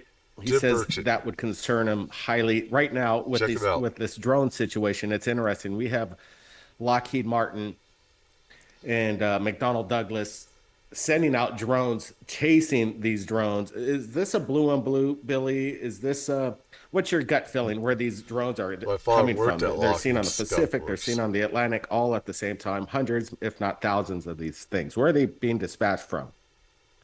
I'm not sure where they're being dispatched from, probably from multiple locations geographically around the world. But like Dr. Griff said, I believe it's all part of just one giant psyop. So I think they're all working in collusion with one another. They meaning Lockheed Martin and Northrop Grumman and all these other big corporations that take these private Pentagon contracts to do all this stuff behind the scenes that we never get privy to. And this gigantic drone operation is just one gigantic psyop. It's testing, first of all, the resolve of the citizens of the earth. Like, how will they respond to this? What will be the chatter about this? How are they going to be afraid? It's psychological warfare too. It's psychological warfare, and they did that with COVID as well.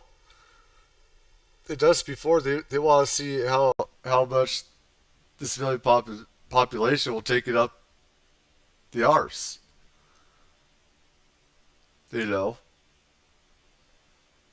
Where our ancestors would not have tolerated it. Seems like we just do that. We just take it up to what.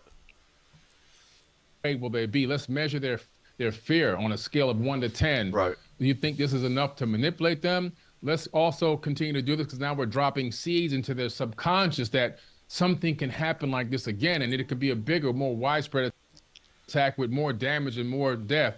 And all these type of crazy scenarios. They really spend a lot of time and money doing these psyops, focusing on psyops, understanding how to get into the psyche of a human being, understanding how to manipulate people from the deepest soul-based level to get them to accept and do whatever they decide they want to do to them, to allow them to keep the boot on the neck, and will praise them and beg them to keep the boot on our necks because of the way that they've manipulated us. And this whole drone thing, in my opinion, is just another one of those things that you see where it's pre-planned, pre-set up, and coordinated. It's a coordinated event, but the average person won't be able to see it simply because of the programming they've been taking in from Hollywood, from the news feeds, from everywhere else. And then now they are, man, this is crazy. We could be under attack soon. It's the end of the world. And this whole end of the world doctrine and all this other kind of stuff. It's not the end of the world. It's the beginning of the world. It's only the end of the world if we let it become the end of the world. It's up to us to have that battle for disclosure and make sure that we, the people, take back control of this planet. Right. Yeah, and right now, the only way that's going to happen is that we are careful not to be gaslit and be stampeded in. And that's what people are. They are gaslighting people. And I think there's a good amount of people that see the BS and being gaslit. I think the big problem is they don't see the full diversion because they don't know, like some of us do, about real UFOs or was re-engineered alien technology, ET stuff, and stuff like that. And people don't fully know, like me and some others do, what the full diversion this psyop is and everything. And there could be plenty I could be wrong about, but like I said, if it's nuclear weapons that are on the loose, we have military and intelligence assets on the ground that can do all the sniffing. We don't need all these aerial assets. Okay, we got other types of drones, small drones for that. And we have other assets on the ground that can do that. They can sniff this stuff out. So, and this is a worldwide thing that's happening. It's like a world thing that's happening. Panic and make bad decisions like we did in 9/11, like we did with COVID, like we did with the Vietnam War. These are expert people on manipulating media, human psychology, and now social media, by the way, in the direction they want it to go. And that, to me, is the real battle for disclosure, or a part of it. And because if they can capture the minds and hearts of people through fear, once people, like you said earlier, once people get into a fear mode, a fight or flight response, the human brain shuts down its rational and even higher spiritual function and discernment, and can then be stampeded into any action. And they understand this. The organization that is involved in keeping this secret, they understand how powerful the override of the rational mind is by fear. And so this has been a tool of war and of psychological warfare for millennia, frankly. But they have honed it to a real science and art in the last 50 years. We were not to look back because it would smoke us, right? And mind you, the whole time that we're observing this crap, when they have us at gunpoint, they're telling us that they could kill us, they could throw us out of a helicopter. It's very easy to get lost in the jungle. Like everything you can think threat-wise, this is what they were saying. Yeah. After we ended up going to the slope, they told us to get the hell out of there, and we booked it. I mean, that's probably the fastest I've ever ran besides trying to do a physical fitness test, trying to get a good score. But we ran to the LZ that we came from, and there was a gunnery sergeant there, and he was not in my unit, but he was either attached to the ship, whether it was a combat loading support, whatever that is. But he was chewing our ass because we basically came back too soon. So he was asking why we were condition 4. Condition 4 means that you basically have an empty weapon. So we waited for the next bird to come. A bird did come, and we boarded it. We went back to the ship, which was the USS Denver. We went to the armory to turn back our weapons in, and we gave them back our ammunition. We went to our berthing, took our gear off, and just had our camis. And we were told to report to the flight deck, at least everybody who participated in the operation. And I found my camera that I actually recorded this when I took some pictures of this before we went down the hill, put it back in my dump pouch. I found it on my rack, and the memory card was missing out of it, as well as the battery. So you couldn't turn it on or nothing. And I had it in my locker. I had everything locked up, secured. Always tug on that thing to make sure, because I want stuff stolen. And the ironic thing, too, was the fact that the other 5 Marines that were with me actually had their phones missing in case they end up getting some of this, too, which none of them did, at least I'm aware of. But I think I was the only one that actually had something that I was recording. So that is out there somewhere. Whoever's got it, I would like to see that. Turn it in. I'm sure you guys would, too, because the way that this thing looked, it was just crazy. No, if you have to sum up Battle for Disclosure, I'm asking this to both you, Billy, and Dr. Stephen Greer. What is the most... Actually, don't give it to the news. They'll just give it to the government. Just post it online instead. Don't trust the government ever. Don't trust the news, mainstream news. They'll just give it to authorities. They'll hush it up.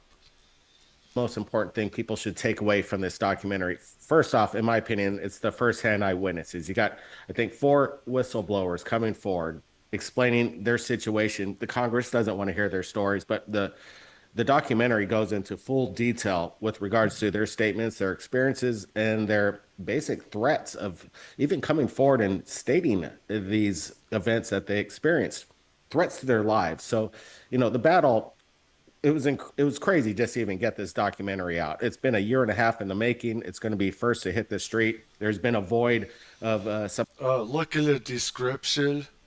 Go to his site, Dr. Stephen Greer, and look it up if you're interested. Like I said, it's important to look at all these people that have been on the inside and know stuff, and gaining your own intelligence on what's real and not, what's going on. So some of these documentaries that have made it on the mainstream, like Amazon and iTunes, and it's amazing that we're able to get this information out, even though it's hot and sensitive. We're still lucky enough to get these documentaries into the public eye. It's really important. But battle for disclosure, it's on the front line right now, and I'm glad we're getting it out before the end of the year. So they've had these advanced platforms that fly, anti-gravs, since the mid and late 50s, and they have been used in psychological warfare exercises trying to create this false alien threat narrative. And that means that they've collected an enormous portfolio of cases that they've created that look alien, that they can put in front of the National Security Council, the Congress, and whistleblowers like Mr. Grush, who haven't gone in deeply enough on this issue to know what is real and what has been faked. So I think this is where we have to be very, very careful. My name's Sean Ryan. I'm a former Navy SEAL and former CIA contractor, a SEAL for 6 years. Then I jumped over the agency, did 9 years over there, got over 20 combat deployments altogether. I mean, I think the benefit of protection to the whistleblowers is getting information out into the public that should have been out a long time ago. And now that the government is offering some sort of protection for the whistleblowers, I think it's going to give people the courage to come out and release some of this information that needs to be released. I do believe that there are certain programs that civilians should not have access or know about, depending on what we don't want our information, our classified information, to fall into the wrong hands. With that being said, yeah, it would be great if the public... That's the crazy thing, is that they brainwash people, say we don't want this getting to wrong hands. Other countries have this technology as well, and they know about it. They have satellites that can go over our most secret installations and see alien technology being right out there outside. Sometimes they can see it from the side as well and see what's going on. It's the civilians that don't see it that we have a right to know. So them saying, making up this BS, saying it's for security, is just that, BS. Did have access to it. However, we do have to understand that there are people that, if this information was all released, it could fall into the wrong hands as well. Maybe it's already into the wrong hands, but that's not for me, to decide. Do I expect full disclosure? Yeah. I don't expect full disclosure. I don't have that much confidence in our government. I don't. Well, I think the big takeaway is that this is going to accelerate and come out pretty quickly now, and that we have to be very mindful of not being deceived by these sort of operations like this drone, because this could escalate from that to things that really do look like a UFO, because they're man-made, to even worse things. And so I think that the people need to have clarity on this, and we need to have a lot of people coming forward, such as this group of defectors. We need that to become an avalanche of people coming forward, confirming all of this, and also cooperating with the authorities in taking the capabilities out, so that real disclosure consists of not just information, but getting these technologies to be used for good purposes and peaceful purposes, but also preventing the misuse and abuse of those technological breakthroughs, which we the people have paid for. So I think that taxpayer, that's what the battle really is, and that we all need to roll up our sleeves and be on the side of the angels and of a good future for humanity. Billy? Absolutely. Yeah. I mean, Dr. Greer hit it on the head. I really believe that we're dealing with people that have, these first-hand accounts, not for the first time, because Dr. Greer has been doing this for a very long time. But as far as, this battle for disclosure, to hear the stories of first-hand accounts, people that have actually been there, that have been injured, that have had family members, become injured, death, everything else, to understand, like, wait a minute, These people have some of the hardest jobs to get on the planet. To be a first-hand operator in one of these top secret black budget projects is only a small number of people that can actually achieve that opportunity and to be there and to have this testimony. Well, so I want people that watch this documentary to really truly pay attention to what's being said, what's been done to them, and what's actually happened. And to understand that it's time for us to take back control of this planet by everyone taking part in sharing the information, sharing the knowledge and the wisdom, and really jumping forward on this, not listening to it and kicking our feet up and watching the world burn, but to really take some real action to be able to spread this information around, tell people, let's pay attention to what these men said. These men are risking their actual lives. They're risking their families' lives to come forward with this information. It's that crucial that we should owe them the ability to pay attention and also help take action with them in spreading this information and making sure that we don't see ourselves on the wrong side as well. Because sometimes you don't have to commit a crime to be on the wrong side. Your collusion through silence puts you on the wrong side. It's time for everyone to speak up. And that's what Battle for Disclosure is all about. Collusion with the enemy I is grew what up in they'll the say. South towards the end of the Or Jim Russia, Crow laws. And we struggled against that. I had an African-American girlfriend in high school and almost got killed. And in fact, I was run over. They tried to run me over. You know, these struggles for truth and for justice and equality and all these things, they don't happen by themselves. And so people need to understand there's a price and that, you know, you have to be willing to make that sacrifice. And these courageous people coming forward are, but let's not let that be in vain. Let us be on the side of this, because remember, you know, what Billy had said a moment ago, the mainstream media is always going to be parroting and echoing the party line of these powerful interests.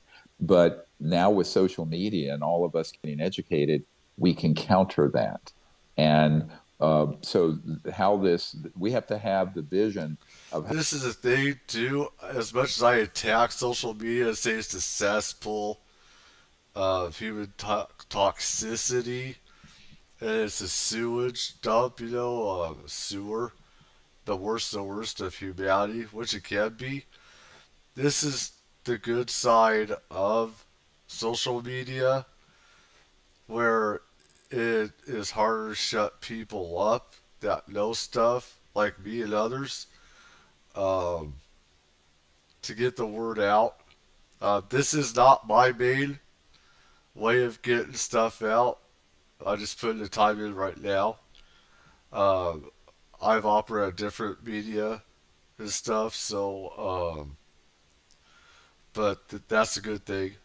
I remember when classified stuff would get leaked. It's too bad that it's harder to do that for the reasons that the truth needs to get out. For that reason, I remember when there was classified stuff out there about UFOs and stuff like that. Don't have it now, but anyways. How the world goes forward in a positive way, and we have to share that vision with our fellow citizens on Earth. Yeah, absolutely. Incredible times right now, everybody from around the world. It's been my pleasure talking with both Stephen Greer and Billy Carson. You know, the events are in real time. It's a liquid story right now, and Battle for Disclosure is right in the middle of it. And it's, again, streaming worldwide on all streaming services. Japan, Germany, the UK, Canada, Mexico, even in Russia. So it's amazing. We got subtitles in all these different languages. So the link is below in the description. You could watch it right now. And again, leave your comments in this podcast and also leave your reviews on Amazon. It really helps to get the word out. But let's just watch one more quick clip from Battle for Disclosure. Watch this.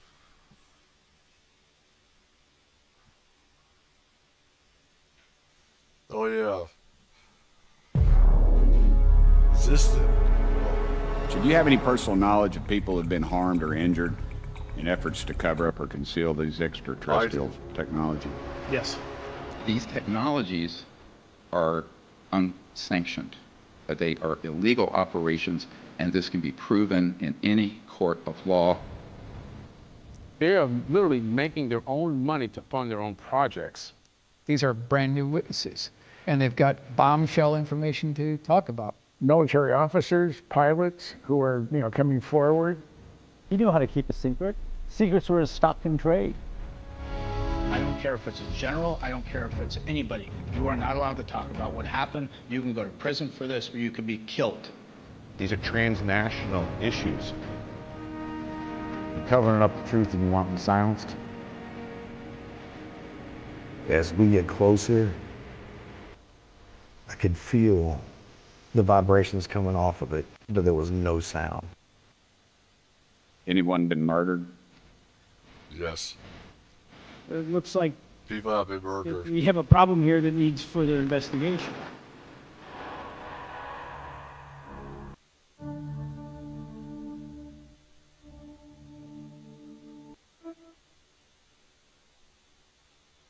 That is the foundation of everything we've done, is that these projects are a priori illegal and therefore unconstitutional and have to be reined in, because not doing so is a threat to the national security. All right, we're back. And let me tell you, I just wanted to get a couple last words from you. I know 2025 is going to be just right around the corner. We're going to have a new president.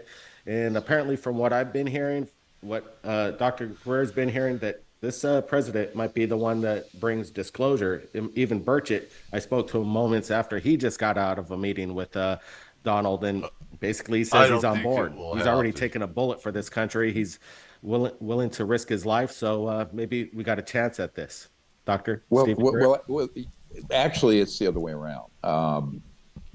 The disclosure of this information is not going to be coming from the current or incoming president. It's going to be coming from these courageous people coming forward. Yes, and then then be that. Whoever is the president, and it could have been anybody, it could have been RFK Jr., theoretically, they're going to have to deal with it. So now let's talk about that. How they deal with it is going to be very important. And this is where they need to be advised and counseled, and they need to hear from the public, because these are politicians. I'm not a politician, don't want to be, I hate but they need to hear from the people. And the people need to say, well, look, we want you to do the right thing here. And here's a copy of the speech that Dr. Greer has put together, and the talking points and how this needs to be done. We are going to release at least redacted parts of this briefing document for everyone fairly soon. It's 300 and some pages. Now, not everything can be put in there because there are sensitive names and sources and methods and whatnot, but a great deal of it will be. I'd say 95% of it will be. And people need to then say, yes, this is the roadmap forward, because you don't have people in the incoming administration that have very much information at all on that. We're busy trying to correct. But then without that information, they can't take proper action. So this is a process, and they need to hear from the people. I hear this from members of Congress all the time, that they really need to hear from their constituents, that they want this taken care of. But now they're going to need it from their constituents. They're going to need to hear, here's what we don't want you to do, and here's what we want you to do, right? Here are the actions you could take that could be a disaster for our country and for humanity, where it goes into a war footing and panic. And here are the things that can be done that are wise and that would be beneficial and would move us into a whole new golden age of humanity, not just America, but the whole planet. So I gotta say right there, we are much more than human. Our souls and everything. This is just the flesh. This isn't what we really look like. On my OnlyFans, I've actually talked with women on there about the afterlife. It's crazy, but I have. And so they have not felt good about their bodies. They said, hey, do I look like this on the other side? They say it is, no, you don't. You look how you want to as well. But this all comes together. We have psychic abilities. We can have telepathy. We can have enlightenment with other intelligences, other races out there. We have a lot to learn. There's other dimensions out there, a reality, different realities out there that's way beyond this, because I've had out of the body experiences.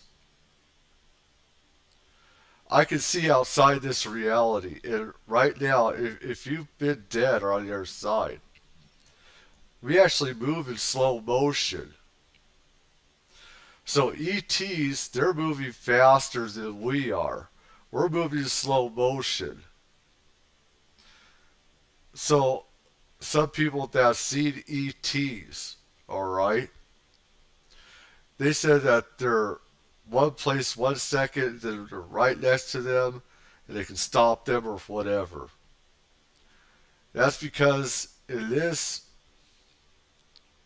like the dimension that we're in, it's kind of hard to explain it. We move in slow motion. They're moving faster. So how we see things, how we move, and how they move is a lot different. I know it's from personal experience, from my own experiences. So there's a lot of enlightenment in stuff. And some celebrities I've talked to about this, there's a lot. I told a few of them I would not talk to them about what I know, because of security reasons, that they shouldn't know. But I've come out in these past weeks and totally broken through those walls. And there's good and bad ETs. Ones that are most evil make our criminals, our worst criminals, look like Boy Scouts. And there are good ones out there. They're like our guardian angels in a way. They'll protect us. And I'm not talking about angels or demons. No, those are different. Totally different. There are angels and demons out there. There are. But there are ETs as well. And people need to be educated and know the difference between the two, because they're very different. And we have a chance at enlightenment and being able to use telepathy, psychic abilities, and we can know every language that is out there.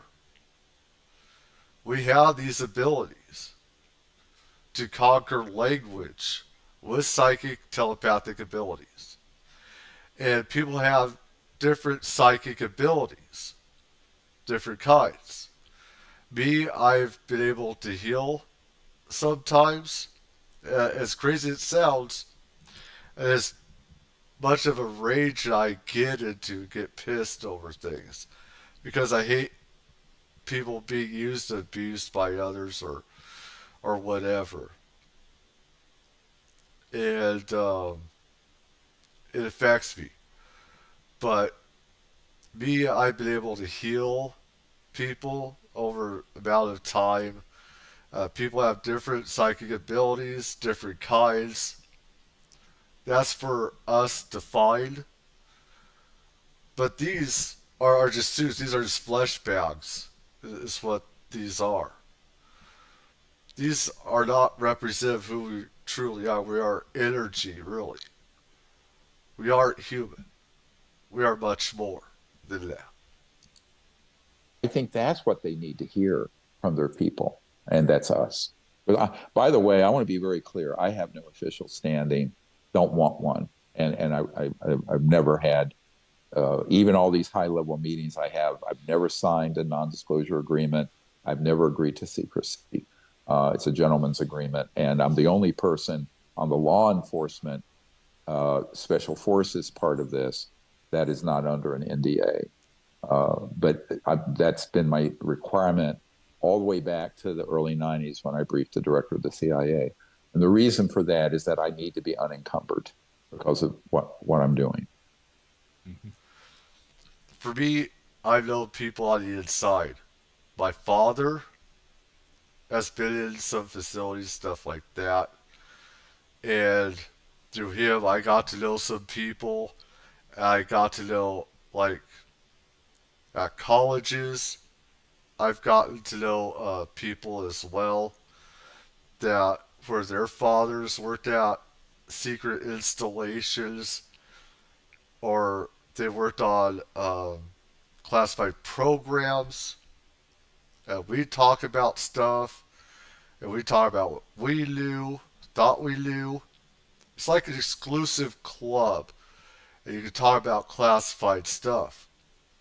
And I remember one guy, we were talking about classified stuff. He says, you can't talk about it. You can't talk about it. That's classified. And it's like, shut the fuck up. It's just between us anyway. You know? And if it has to do with an aircraft or something, we're not going to divulge it out to the enemy. Or anything like that. And it's not security sensitive either. And these secrets about UFOs, ETs is bullshit. They spin it and say, we don't want to get into the wrong hands so they can keep it a secret. The so-called enemy has these secrets already. They have spycraft. Okay, not just satellites, but they have hypersonic craft that can go around Area 51 and all these secret installations, and they can do all the surveillance and reconnaissance they want.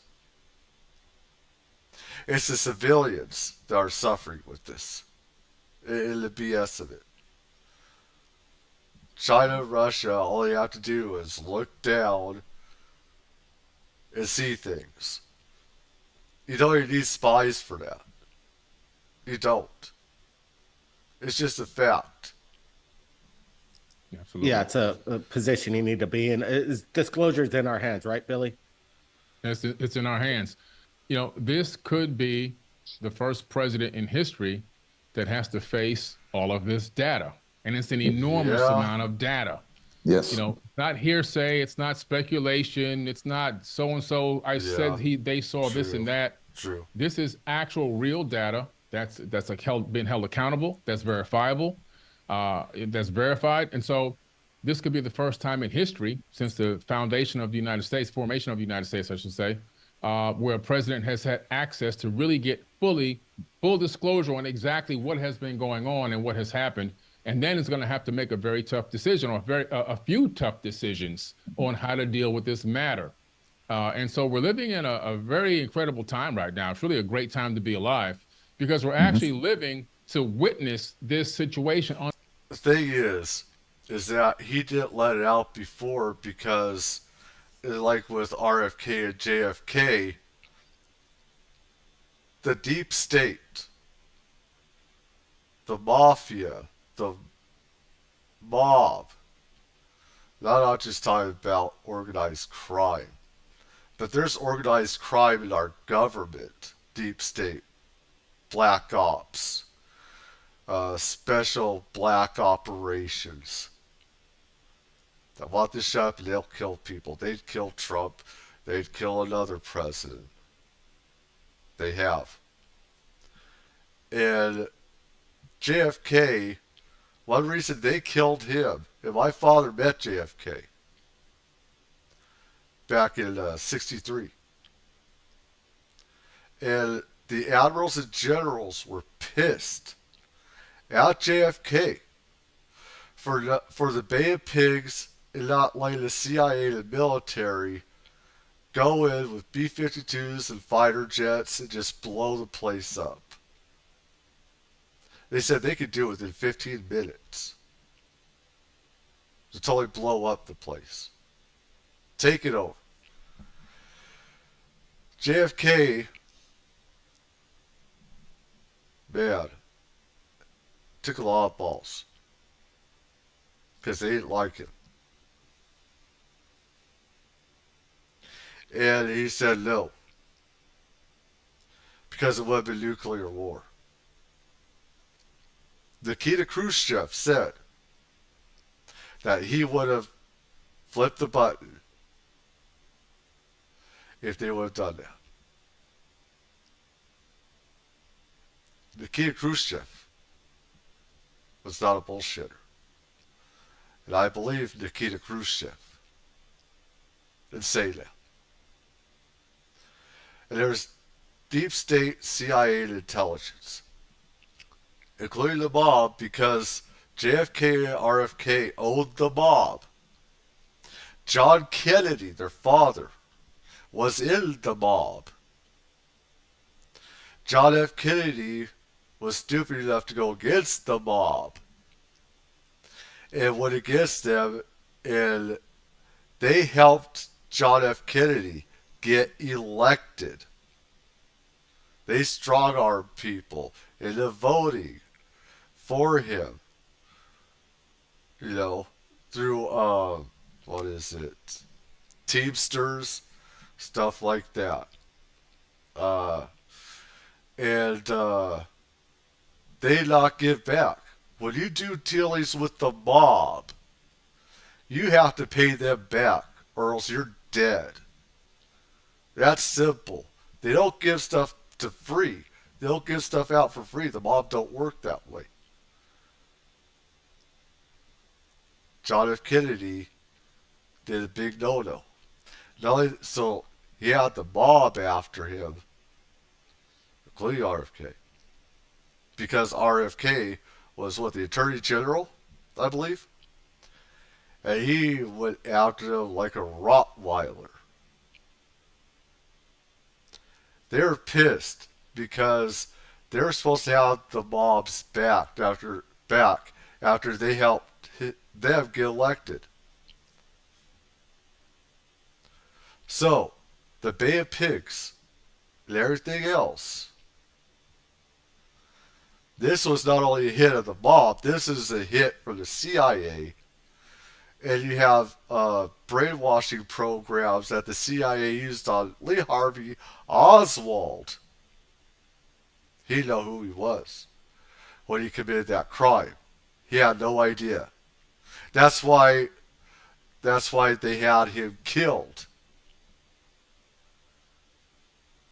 They had him killed because they used the secret Psyops program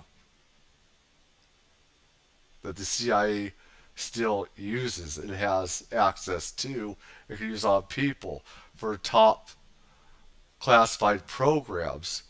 They'll put those things in your head and then you will forget it. It's the best type of psychological warfare that there is. And that's what they did with Lee Harvey Oswald with these programs. You have Russia connection.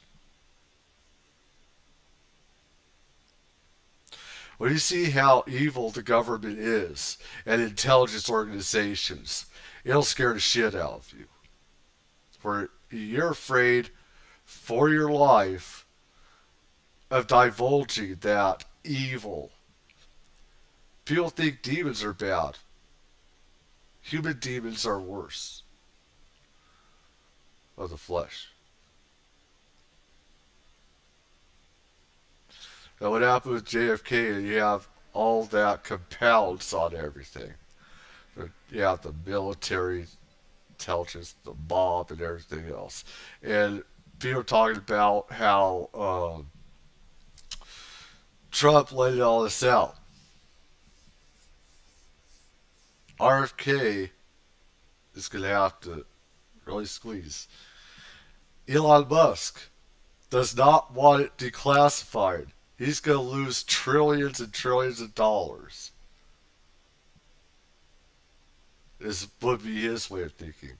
Thing is, we need clean reverse intelligence technology. Because right now, most of this ET technology that we have is cancerous. It will kill you over time. And this is no reason to keep it secret. Is because hundreds of millions of dollars would end up in court. You'd have survivors insurance, people affected by ET technology, reverse engineered. Elon Musk could be the key. He could make money. This is a way to get out of it instead of losing money. And I hate money. I hate money, lawfully.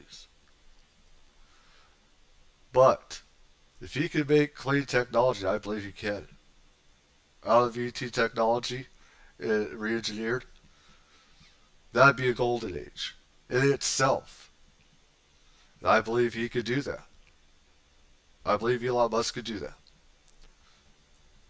Unfold right before our very eyes, and to see all the seeds that Dr. Greer has planted over all these decades finally taking root and sprouting up and growing into something that's probably going to become a tree that we might never sit in the shade of, but it's definitely growing into a huge tree, and it's going to bear fruit.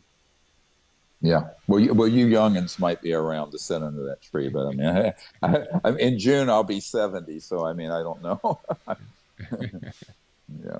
Well, I think there's only a little bit more, but I feel I've taken enough of his content. It is transformative, but one of the only biggest reasons that I'm doing this on somebody else's content as well is because I know stuff myself from my own experiences,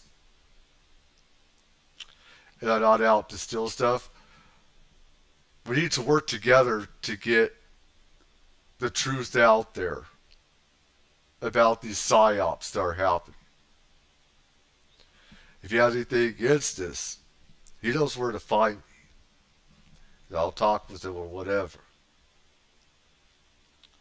But the truth needs to come out because people are being brainwashed about the truth.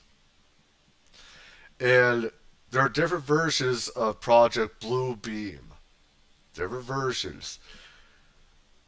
And people can easily see that it's insane. But there's a lot of truth to it. What's happening right now? There's a lot of truth to it. Do not be brainwashed. Do not let the news or government brainwash you. Find your truth. Investigate. Look at people that have been on the inside of this stuff. Listen to what they're saying about this drone thing. Form it your own mind. And I pray and I hope that you'll find enlightenment from this. Anyways, I've been doing a lot more stuff. It's just my main computer here. I can't use that. The audio don't work. It's not a shit. I can only do it on this laptop, and I can do so much more on the main one. So I don't know why with the audio it works fine on this and that one it does not. Anyways, take care everybody. Have a great morning, noon, night, wherever you are around the world. There are ETs out there looking at this. Please end it. Any representatives that see this, anybody in mainstream news sees this, please enlighten yourself and investigate stuff. Make sure you're not being brainwashed. Find the real truth out there.